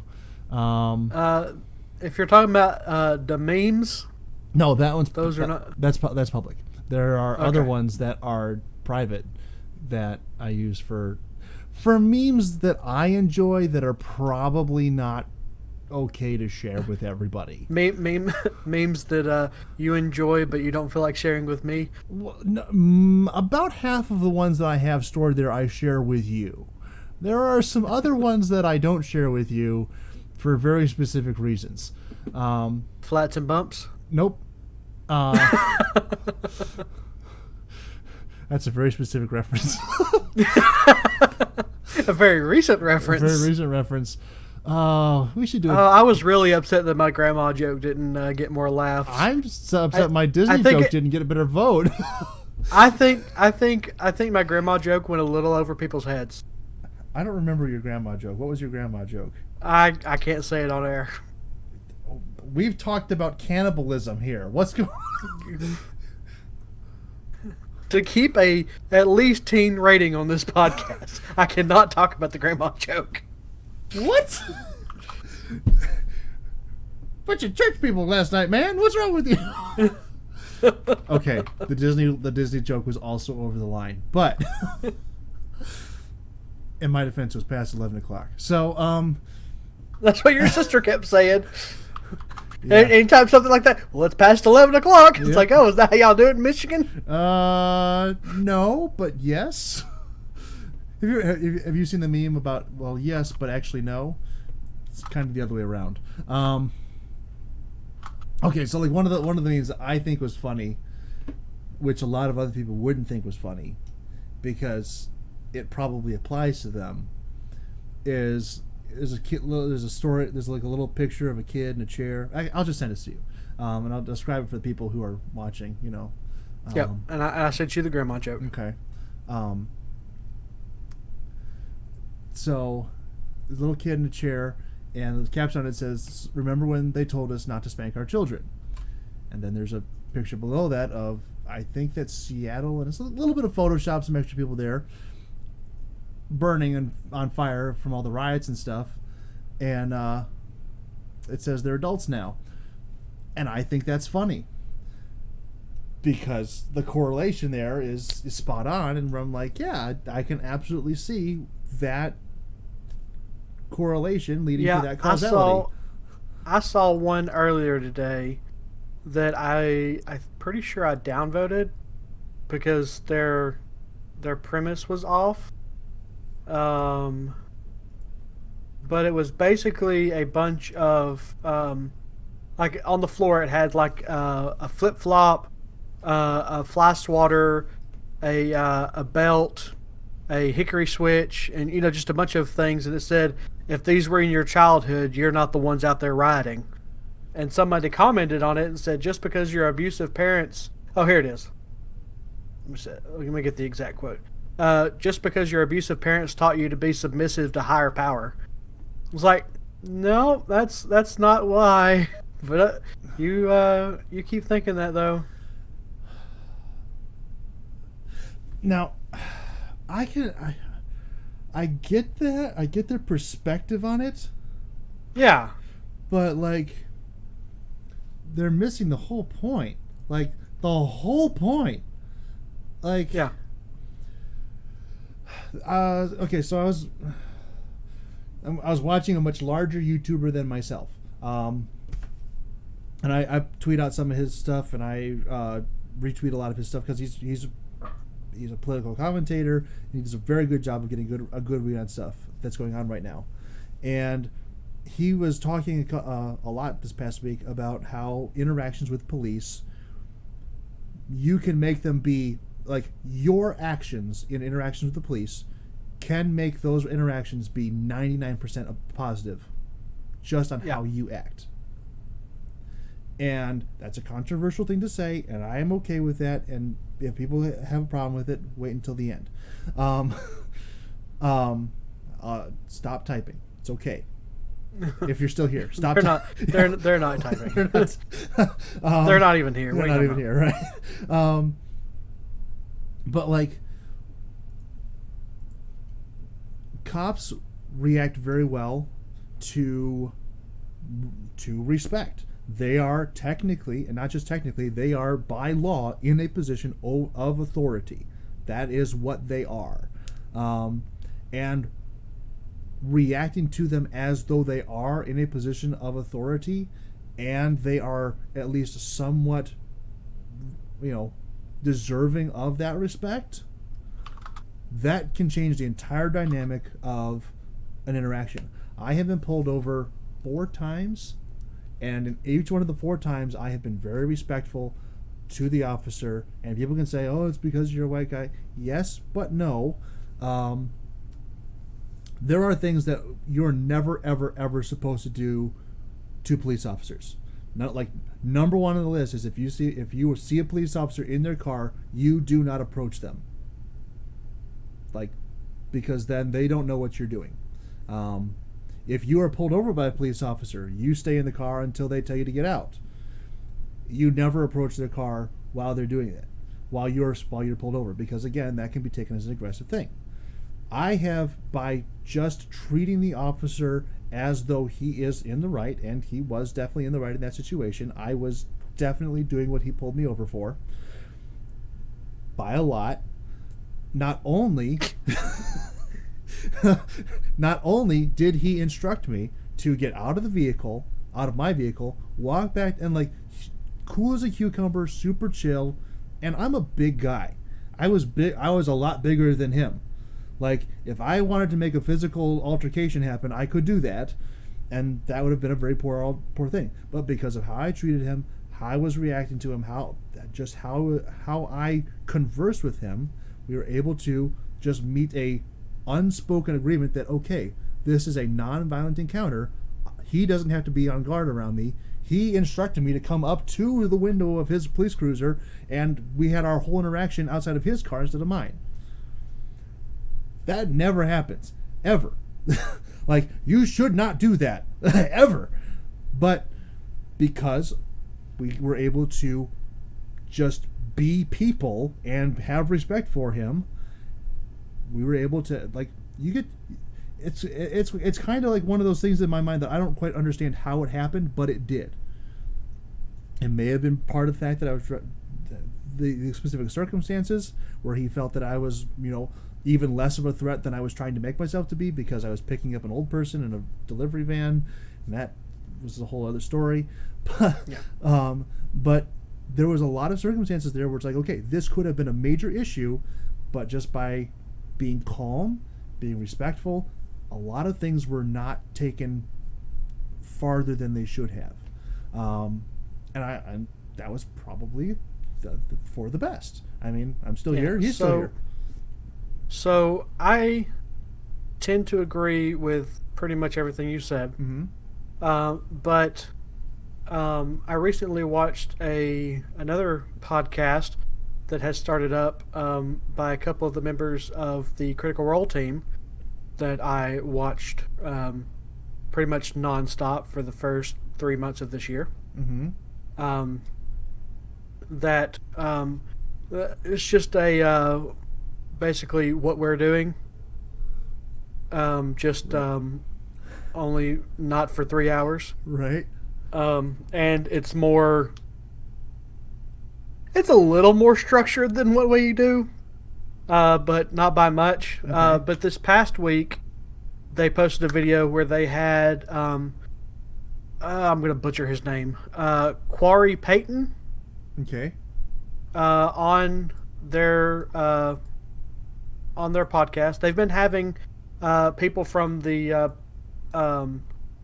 Critical Role team, from the Critical Role team, come on, and they planned on branching out as long as this situation kept occurring. Uh-huh. They were going to continue to branch out to more and more people that they have interactions with, be it between work or the Critical Role or whatever, what have you.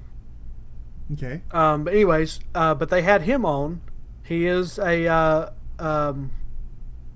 black actor. Mm-hmm. He's super good. He's a voice actor. He's an on-TV actor. He's in The Walking Dead.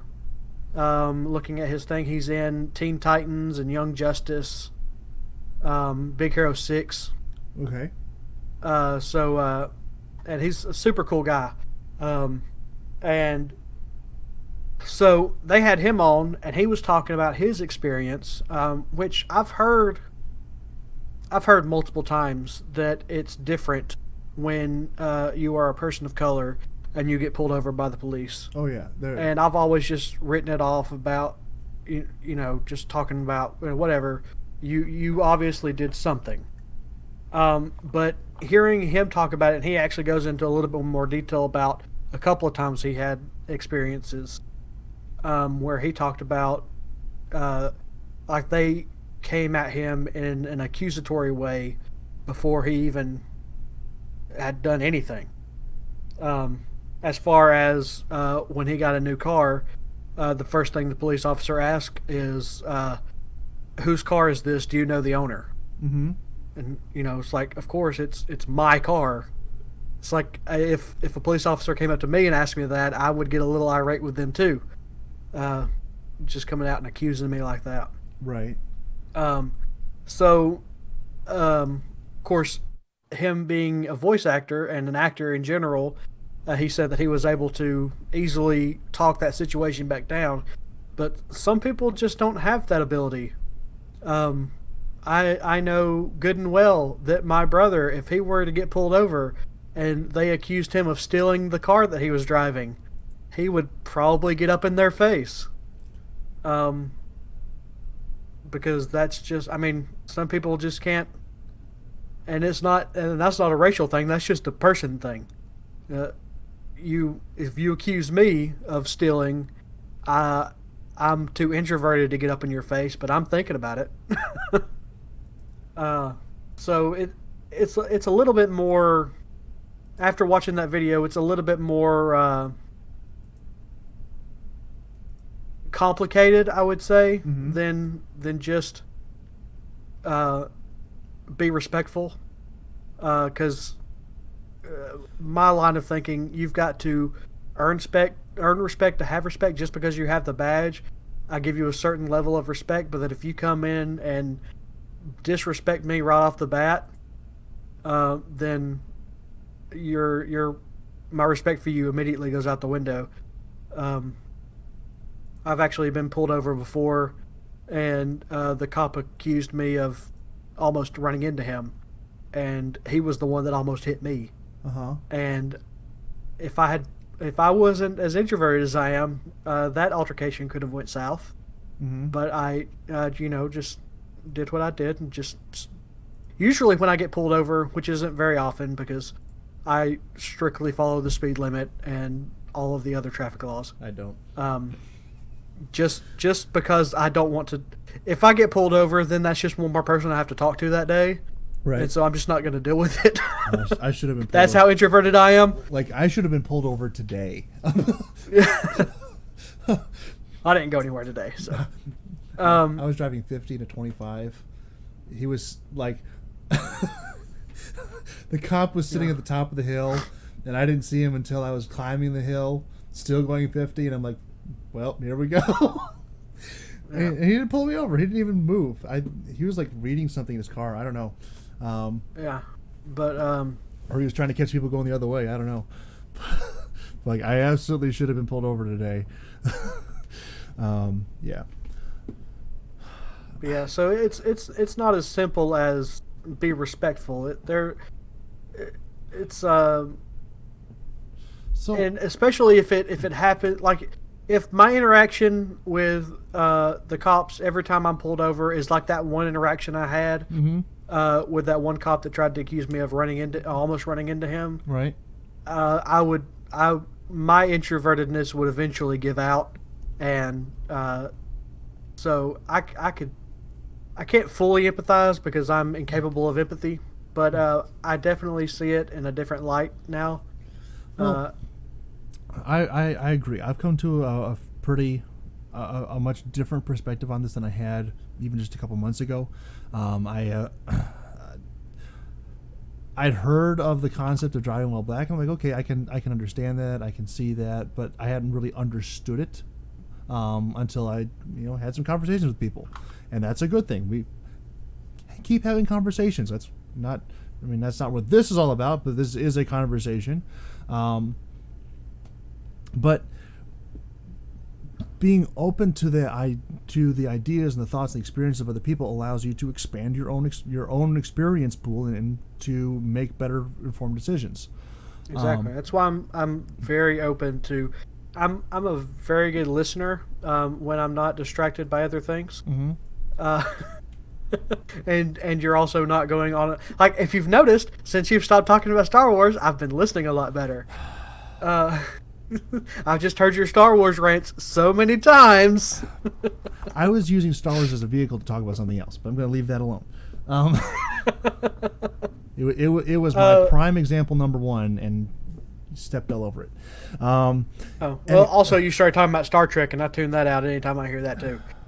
And that's not just to you; that's everybody. I'm gonna have to catch up on Stargate or something so I can get your attention back. Hey, there you go. Start talking about Stargate, I'll start talking back to you. So imagine Stargate without Teal'c. No. Dude, Stargate would not have existed without Teal'c, man. Teal'c made it. That's all I know about Stargate, that there is a guy named Teal'c, and I've seen like 2 episodes. Yeah. He is... Teal'c is amazing. I probably need to watch it from the beginning. Christopher Judge is such an amazing actor. I love him. We're talking about something else right now. We'll get there. Oh, are we? Yes, we are. Okay. And I understand that like driving while black is a thing, and cops will just pull people over because of their skin color, and that's absolutely 100% incorrect and wrong. And I agree that there are some people who are not inclined, I won't say capable, but people who are not inclined to be respectful in the situations where they're being wrongfully accused, and they know it. However, going back to really what this was all about, going back to how we got, one thing leads to another, our original how we got on this was about people being disciplined as children. And so we need to do that one of these video or podcasts. We should have done. I thought about it on the last one, but I didn't bring it up because I was too tired. But we really need to at the end every video with tracing our steps backwards to our first topic. Nope, not doing that. That would be glorious. Absolutely not doing that. Absolutely not doing That's one of my favorite games to play in my head when I'm on a long drive, is to realize this is not where this thought process started. Let's work our way backwards to see where this all started at. That's one of my favorite things to do. Like I'm pretty good at doing that within about 30 minutes. 2.5 hours. That's nope. That's bang your head against the wall territory, completely. So yeah, no, absolutely not. But in that regard, I responded very well. Okay, I responded mostly affirmatively to corporal punishment as a child. Now, there was a couple instances, about 3 months, where I thought I was smarter than my parents in that regard, and I was wrong. So in the school system that I was in, they had assigned coursework like all schools do, but it was coursework that I thought I was just basically wasting my time even attempting to do, and so I wouldn't do it all day long and all night long, and I would get it done at around like 11:30 at night, which was supposed to be 2 hours past when I was in bed and all kind. And so it's just like I was making life difficult on them and myself. And if I had it to do over again back then, I would have just done it and probably graduated early, because that would have been totally an available option. But that's a whole other story. I didn't do that because I thought it was above it all, and I was wrong. We grow and we develop. But to encourage better study habits, which I still don't have. Nope. I was me either. I was getting detentions and everything else at school and all this kind of stuff because I didn't want to deal with their schoolwork, their coursework, and so my mother realized that it was an attitude issue and not necessarily anything else. Like I was clearly capable of doing the work because I was doing it. I was just taking all day about it and procrastinating like I'll get out. Procrastination, that's a finely tuned art. It is. I hadn't quite worked it out exactly back then. I have gotten better now. I'm much better at procrastinating. We know. And so there was a pretty much a daily occurrence of corporal punishment, spanking, and I realized that if I as soon as I got home from school, if I ran inside and used the restroom, I had a chance to stuff the back of my pants with toilet paper, and didn't hurt as bad, or really at all. Oh. So we were going through toilet paper really fast in those days. Wow. Oh yeah. So you're the reason for the crisis. No. That's a whole other story. I didn't get spankings very often, because you've met me. Mm-hmm. I'm very easygoing. I don't break a lot of rules, but occasionally I would get mouthy or whatever. Mm-hmm. They would justify as needing a spanking, mm-hmm. and I would get one. But I've had, since about age 14 or 15, I've had a very high threshold for pain. Mm-hmm. And so it got to the point where it didn't hurt. And so I would fake cry. Right. Just, and to get them to stop. Mm-hmm. And so one day I got brave and got the idea, I'm just going to stand here and take it. Mm-hmm. Take it like a man. Uh-huh. And so I stood there. He whooped me once. Didn't budge. He whooped me twice. Didn't budge. He whooped me a third time. Didn't budge. And then he goes, "Oh, so we're being tough now, huh?" Yes. And so he just laid into me and whipped me probably another 4 or 5 times. After about the 6th one, I thought, he's not going to stop until I cry. And so I started fake crying again. Uh-huh. And I didn't fake cry after that. They never hurt, but I never did not fake cry after that. It's like, because he's going to lay here and wear his arm out until I cry. So, like, old man, don't tear the rotator cuff. Oh man, I think the last time that I actually got spanked was when I got caught stuffing the toilet paper in the back of my pants. Oh, that's accurate. That's telling. Because it's like, and you're right. To a kid, it's very traumatic. I mean, in the moment, you grow up, you're fine. Yeah.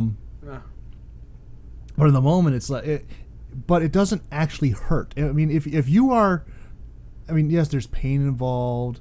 Oh, my bottom. Yeah, I've been there. I remember. And kind of the point that I was getting to was the fact that I do remember very, very vividly.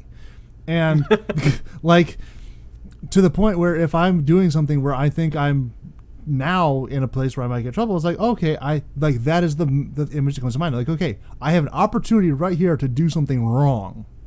Yeah. Oh, there's a mental thing like, oh, that's like, there's a consequence that comes to this. Yes, there's a consequence to my actions. Yes. It may not be a spanking anymore, but I'm old enough now that it could be worse than a spanking. Right, and so I will take. Please, sir, may I have another? So that mental thing that comes to mind, like, oh yeah, there is a potential negative to this, and I've experienced what those could be in the absolute tiniest microcosm of consequence, but. Yeah, that is a positive reinforcement thing where nowadays, like, okay, well, I could do this, but yeah, I don't think it's worth it because I've done some stuff in the past where, hey, I thought it was worth it, and boy, was I wrong. And nowadays, like, okay, I understand that what I thought was painful and hurt back then was actually not actually that because I can still remember what it felt like. Throwing this out here, I have a very vivid imagination, very active imagination, and so I can kind of re-experience things that I've physically felt before just by thinking about it hard enough. Yep. Like same couple years, about a long time ago. Wow, I'm old. 14 years ago, I stabbed myself in the hand. Ooh. Yeah. How did that not come up when we were in Disney? We probably did. I've slept since then. I don't know. But I have a very pronounced scar on my hand from where it was. They did the surgery. I cut the tendon in my thumb. I have only like 75, 80% range of motion in my right thumb. And I can't feel anything in the meaty part of my right palm because I cut all the nerves in there. Still can't feel anything in there. On the inside, the outside's fine, but the inside of the palm is like I can't feel anything in there, because it's just like it's asleep. But I can still remember what it felt like to stab myself in the hand. That just sitting here talking about it, I have a very vivid recollection of what it feels like for a very sharp knife to go all the way into my hand and touch the bone. I know what it feels like when that knife gets pulled back out and blood starts just pouring out of my hand. And actually, that doesn't hurt either. Weird as that is, it happened very fast. Very fast. Yeah. But I think if it was slower, it would have hurt a lot more. But you're reminding me of the time that I was walking out of my house in flip-flops, and my daddy had been doing something. Mm-hmm. He works with wood all the time. I can't imagine that with your father. Yeah, I know, right? And I stepped off the porch to a nail in a board, went straight through my foot. It missed everything. It didn't hit a blood vessel. It didn't hit a bone. Straight through my foot, bottom of my flip-flop to the top of my foot. I could see the nail sticking out of the top of my foot. I reached down, pulled it out, and was like, ow. Mm-hmm. And then I limped on it for a couple of steps, but like I said, it missed everything. It didn't even bleed. Right. It missed everything, and I just kept on walking. It's like, oh, that hurts. But yeah, you talking about piercing your hand to the bone makes me think of that, and my foot tingles a little bit. Yeah.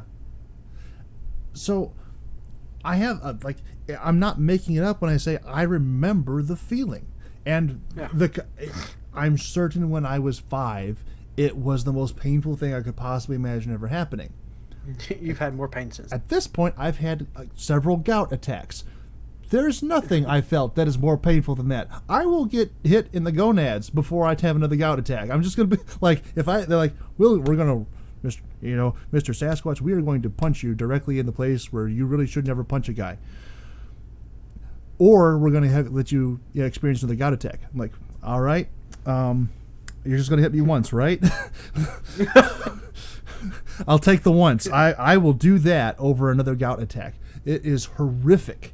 It is the most painful thing I can imagine, and unfortunately, I can also still imagine that. It's great. I'm very on edge at the moment. You know what? Yeah. We mentioned movies last time. We other topics, other things. Okay. We mentioned movies last time we talked. Yes. Yes. To some degree. I think I talked about Star Wars for an hour. Well, I meant like our favorite movies. Oh. No, we talked about that the first time we tried to record, and it disappeared. So that makes it even weirder that one of my favorite movies of all time, A Knight's Tale, is suddenly popping up in my recommended YouTube videos. I've got like 3 or 4 videos talking about A Knight's Tale on my YouTube recommendations, and I find that very strange. That is very strange. Is there some place you're taking that, or are you just pointing? Nope, it out? that's it. Okay. That was the entire thought. Ta-da!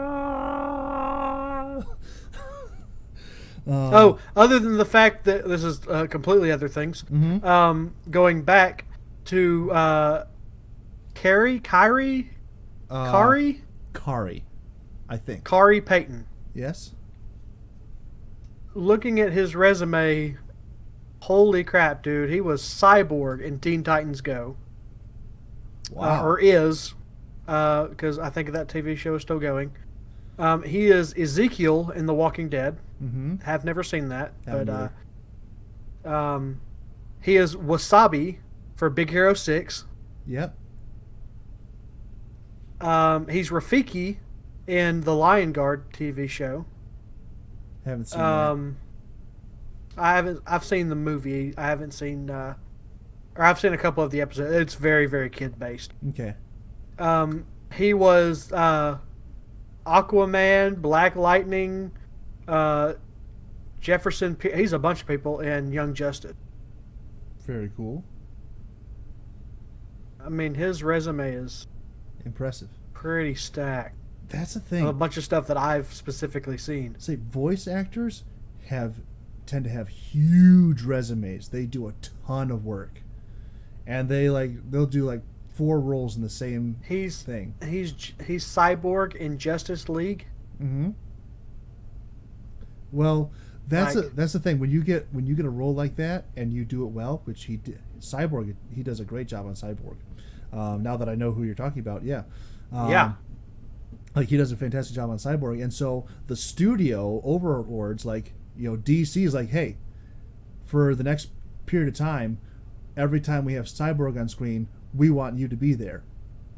That's how Kevin Conroy and Mark Hamill got Batman and the Joker, because back in the 80s, like, okay, we're going to make this animated show, and they both just absolutely knocked it out of the park. And they're like, okay, well, for the next really long time, anytime the Batman or the Joker is on screen, we want Kevin Conroy and Mark Hamill, because holy crap, who's going to beat Mark Hamill as the Joker, or who's going to beat Kevin Conroy as Batman? And that's not to say anything against the other people who started to portray them in more recent years, as both of them have started like kind of take a backseat and start to go into semi-retirement. Which I'm not saying that they are old, they are, but that wasn't the point I was making. I'm saying that both of them are like, hey, we've been doing this for a long time. It's time to take a little bit of a break. He's also in How I Met Your Mother as Guy in booth number 3. I think that's his best role. That was back in 2008. That's iconic. I mean, how could you ever forget Guy in booth number 3? He's a bunch of different voices in the Ben 10 series. Oh yeah, I could definitely see that. Yeah, Hex mainly is one I see keep popping up. And then it's just a bunch of small. So one thing I've noticed, because I've been watching a lot of history documentary stuff, specifically about Disney. Right. and the company that he built. And it seems, I may be wrong, but it seems like the early stages of cartoons, a lot of the voice actors were a bunch of different people. Instead of having one person do like 3 or 4 voices, they would have one person per character. Right. And it's crazy to me to think that, because like if you go and watch the credits for Star Wars Clone Wars, yeah, there's like 6, maybe 7 voice actors. Yep. Doing all of the voices. It's because we've changed how we record voices for things like that. In early Disney times, every single character needed to have a different voice actor because every single it wasn't necessarily like they were in a room together, but it was pretty close to that, and they all had their own microphone and they were just playing off each other. They're just reading in character in that same room, in that same environment, and they were just going. A lot of anime and stuff still use this method because you can get somewhat better, theoretically, you can get somewhat better performances if the people who are playing the characters can actually play off of something else rather than just trying to match their mouth movements to the pictures on the screen. As opposed to what we do now with a lot of American animation is that we will have every single person in their own like little recording studio booth, a little 6x6 room with a microphone hanging from the ceiling and a copy page in front of them, and they're like, okay, well, we need you to say this line. Who was it? Chris Rock. Not the first year. It was a couple years after they created the Best Animated Feature category at the Oscars. He was the presenter for it, and he gives this iconic speech, and I'm going to butcher it entirely. You should look it up. Chris Rock presents Best Animated Feature Oscar, and he's saying about like what work for animated features, as far as he is concerned, accounts to. And he says, you stand in this little room with a microphone on the ceiling, and they say, okay, we want you to say, it's time to go to the store. And he says, okay, it's time to go to the store. He says, and then you close it up, you walk out the room, and they pay you $1 million. And like, and I'm like, wow, okay, I'll sign up for that. Of course, I'm not Chris Rock, but, and no one's paying $1 million for my voice right now, but this is what's happening. We're like, that is the description of what happens, and that's how you get these singular actors who are playing 4 different roles in the exact same continuing series. And it's like, well, it's because they're there. They're only paid on like a per episode basis. So, okay, well, we have you here for this episode. You're now voicing 3 characters. Yeah. Go ahead. I mean, it's a smart way to do it, is what I'm saying. Yeah. It's just, be cool to actually do it. But I've been scrolling back through his resume here, and he actually landed Teen Titans in 2003 with the original Teen Titans as Cyborg. Yeah, Cyborg has not changed his voice in a very long time. Yeah. For good reason. He's great. Yeah. Actually, absolutely. You know who the first 13-year-old me appreciates that voice. Yeah, me too. You know who the first big voice actor to really break into the multiple roles thing was? No. Mel Blanc. Mel Blanc killed it. He started like really early on, and he didn't just do 4 or 5 voices. He was pretty much every single voice of Warner Brothers for about 3 decades. That's huge. He was literally every single character that you saw on screen from Warner Brothers cartoons for decades. He was Bugs Bunny, Yosemite Sam, Foghorn Leghorn, Marvin the Martian, Daffy Duck, Elmer Fudd, Porky Pig, Granny, Tweety, Sylvester. Every single one of them was Mel Blanc. Sylvester, yes, that's Sylvester. I haven't done Sylvester in a long time. Suffer and succotash. Suffer and succotash. We are both probably just murdering that voice so badly right now, and it's going to come back in the recording. We're So all of my voice impressions of the Looney Tunes comes from the movie Space Jam. And that's, so outside of those specific dialogues, I can't do any of their voices. And actually, Space Jam was after Mel Blanc died, so it's not him. Yeah. Which is a shame, because I think he would have had a lot of fun with that. Fucker and fuckertage. What's wrong with all of you? I see. We grab a ladder, wait till the old lady's out of the room, and nab that old bird. It's pretty good. Yeah. You keep working on that. You ought to keep working on that. Your Bugs is worse than mine. My Bugs Bunny is horrible. Mine's but I can do Sylvester, and I can almost do Daffy. I think my best one is Yosemite Sam. We ain't a-going nowhere. That's the best I got, though. I didn't watch a lot of Looney Tunes growing up. Oh, I watched so much Looney Tunes when I was growing up. Well, okay, I did watch a lot of Looney Tunes, but it was mainly Roadrunner, and they don't speak. True. Okay, I just gotta throw this out here. One of my favorite Roadrunner cartoons is the one without Roadrunner. Wile E. Coyote shows up, and the Roadrunner's just like gone, and so he starts chasing bugs. And he like shows up, and he has like this folding door, and he opens it up, and he knocks on the door, and Bug comes up out of his hole.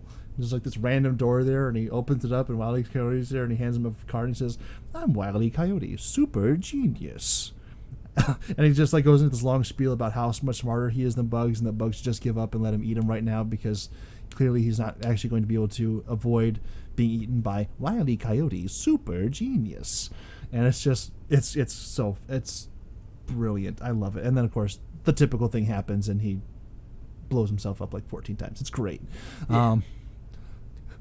Ow! That's the other thing, dadgummit. Sorry. Yep. They're canceling Looney Tunes too.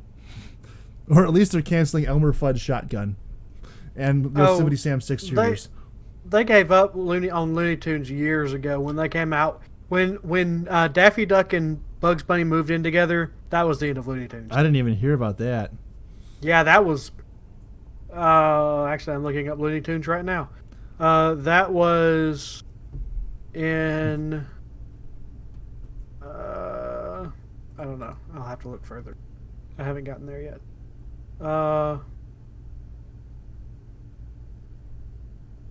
In 2000, Warner decided to make Looney Tunes exclusive to Cartoon Network. Yeah, that's when it was.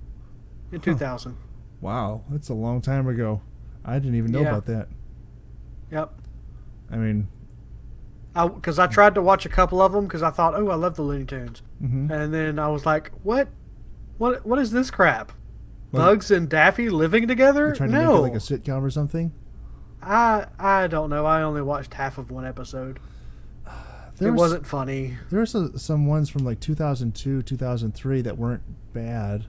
They weren't like classic quality, but they weren't horrific. Like some of the old ones are really good. Like probably the best one that was ever done was What's Opera Doc, and it is a Looney Tunes opera, and it's fantastic.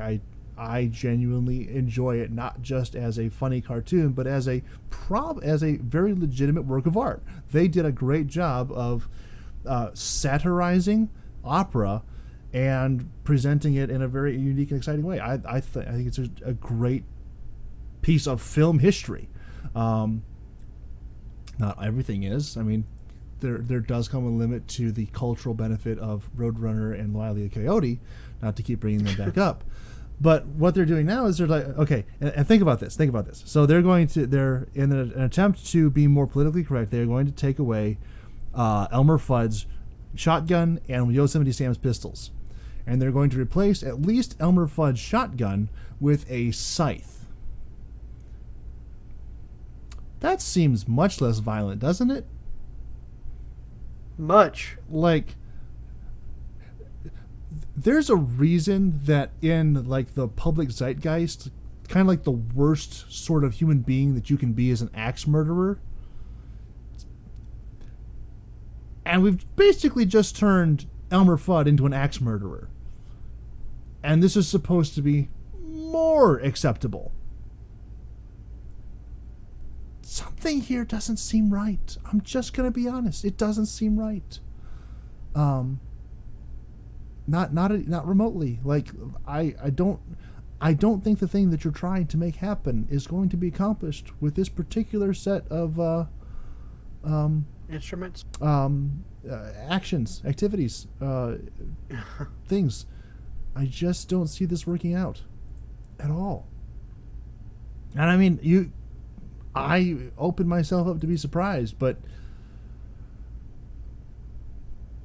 I don't see that working out, because I mean, there's a thing with animals playing with each other,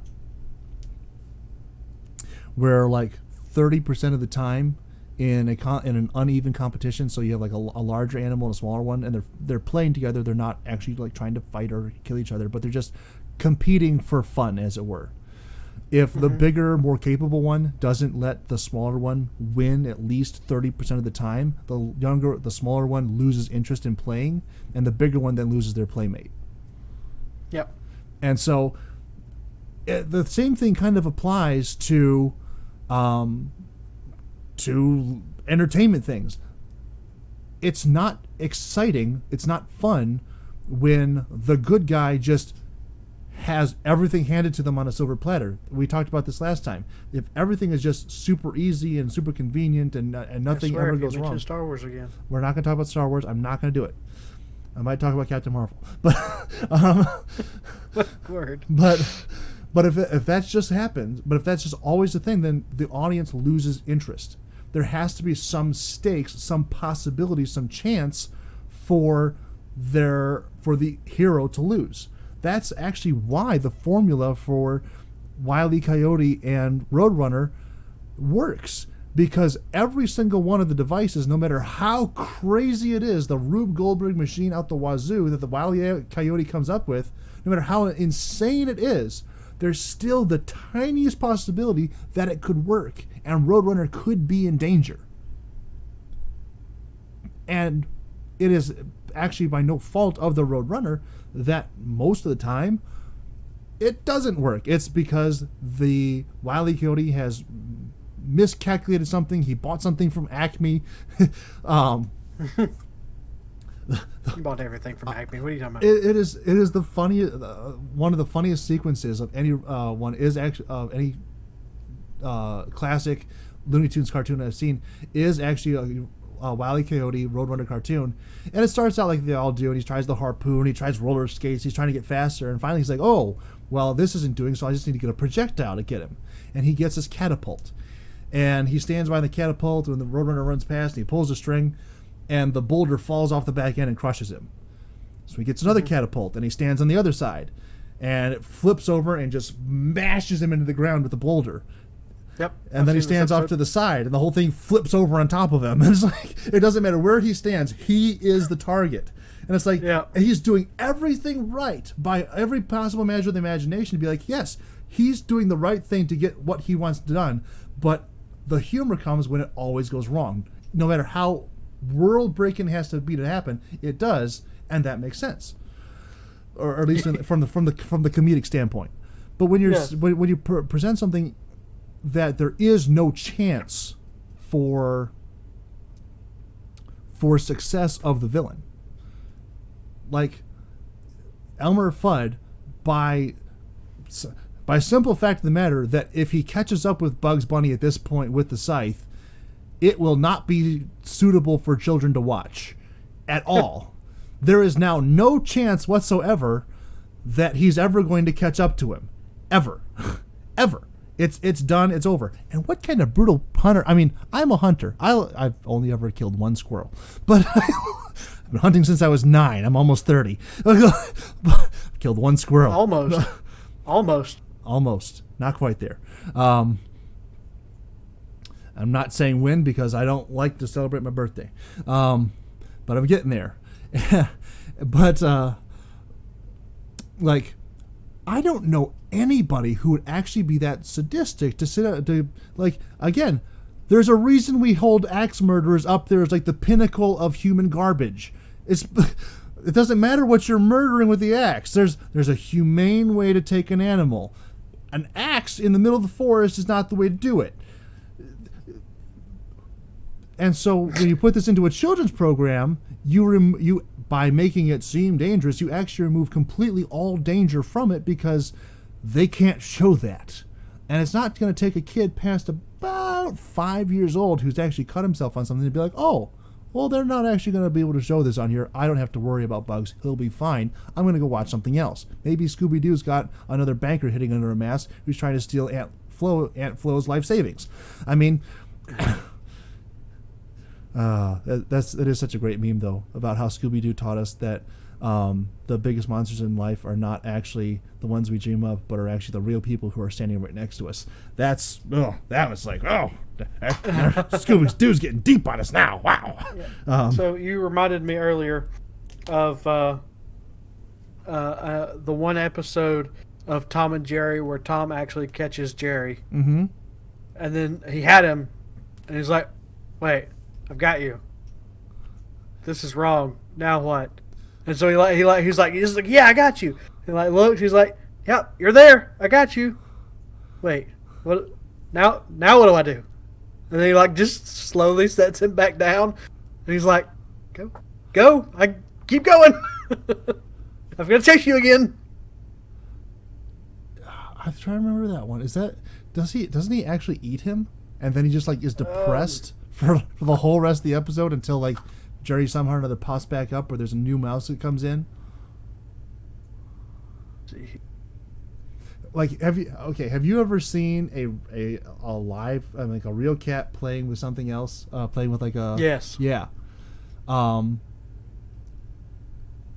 they are thrilled when this happens, whether they're actually hunting it for food or not. They are thrilled when this happens, and they'll play with that thing for hours. I've seen videos of wildcats in the plains and stuff, like little bobcats and things like that. They'll catch a mouse and they will. It's really horrific what they do, but in their mind they're just playing and having fun, and they'll throw it up in the air and they'll run and they'll chase it and they'll bite it in a little bit and they're like, oh, okay, I'm sorry, I didn't mean to do that, and they will eventually end up eating it. But like as soon as it's gone, it's like, oh well, my stomach's full but all my fun is gone, and they're just depressed for an hour. And it's like it's such an accurate representation. Yeah,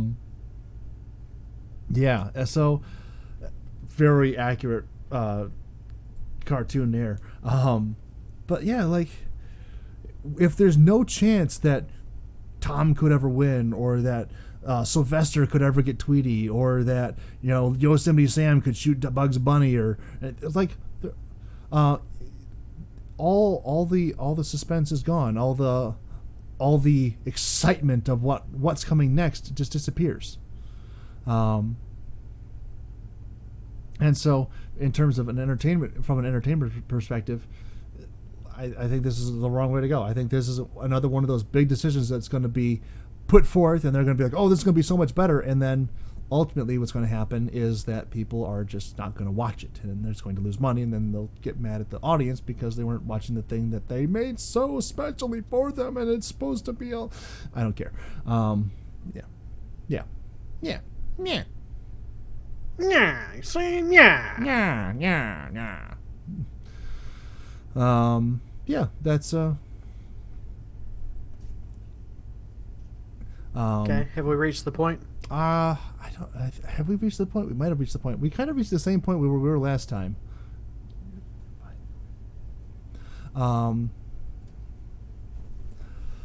Yeah, we kind of reached the point where we were last time. They're almost exactly in terms of content or conversation, but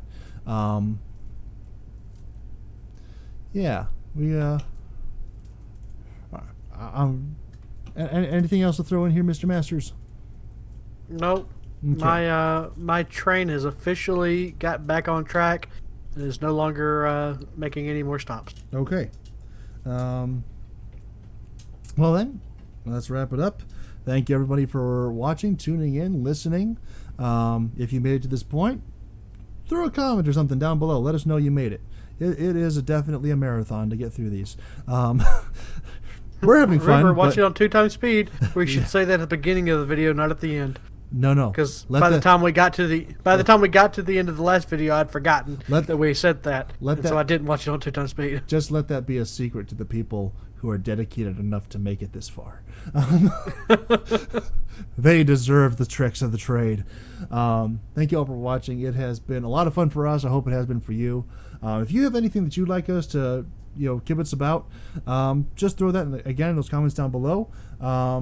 We are open to all kinds of things. Clearly, we've talked about everything tonight, from Looney Tunes to voice actors to politics to being tired to D&D. Dungeons and Dragons. I mean, there's not a lot that's off the table at this point.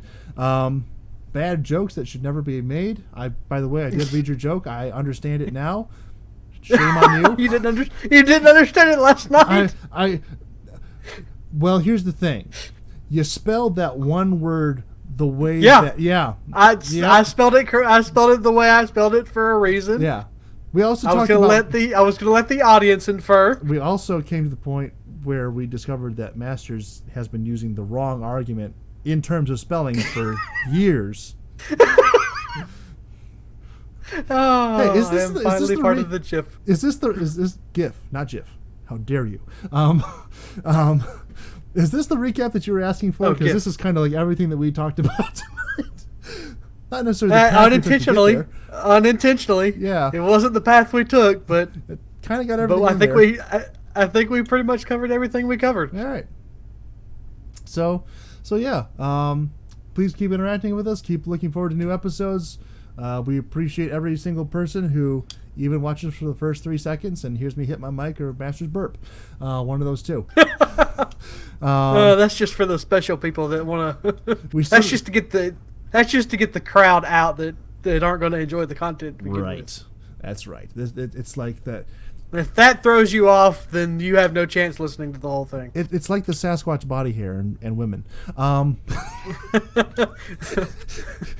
Have you ever noticed how Gavi is a cross between a rug and a man? Oh, that was good. That was a good callback to your sister's joke from earlier. Yeah, that was this thing. They don't have context for that one though, but they still might enjoy it. All right. Nope. I even stuck a burp in there. Oh, brilliant. Anyway, thank you all for watching. Was unintentional. We appreciate you. Looking forward to doing this again next week. Anything else, Mr. Masters? Nope. That's it. All right. Then thank you all for watching. We'll see you all next time. Goodbye.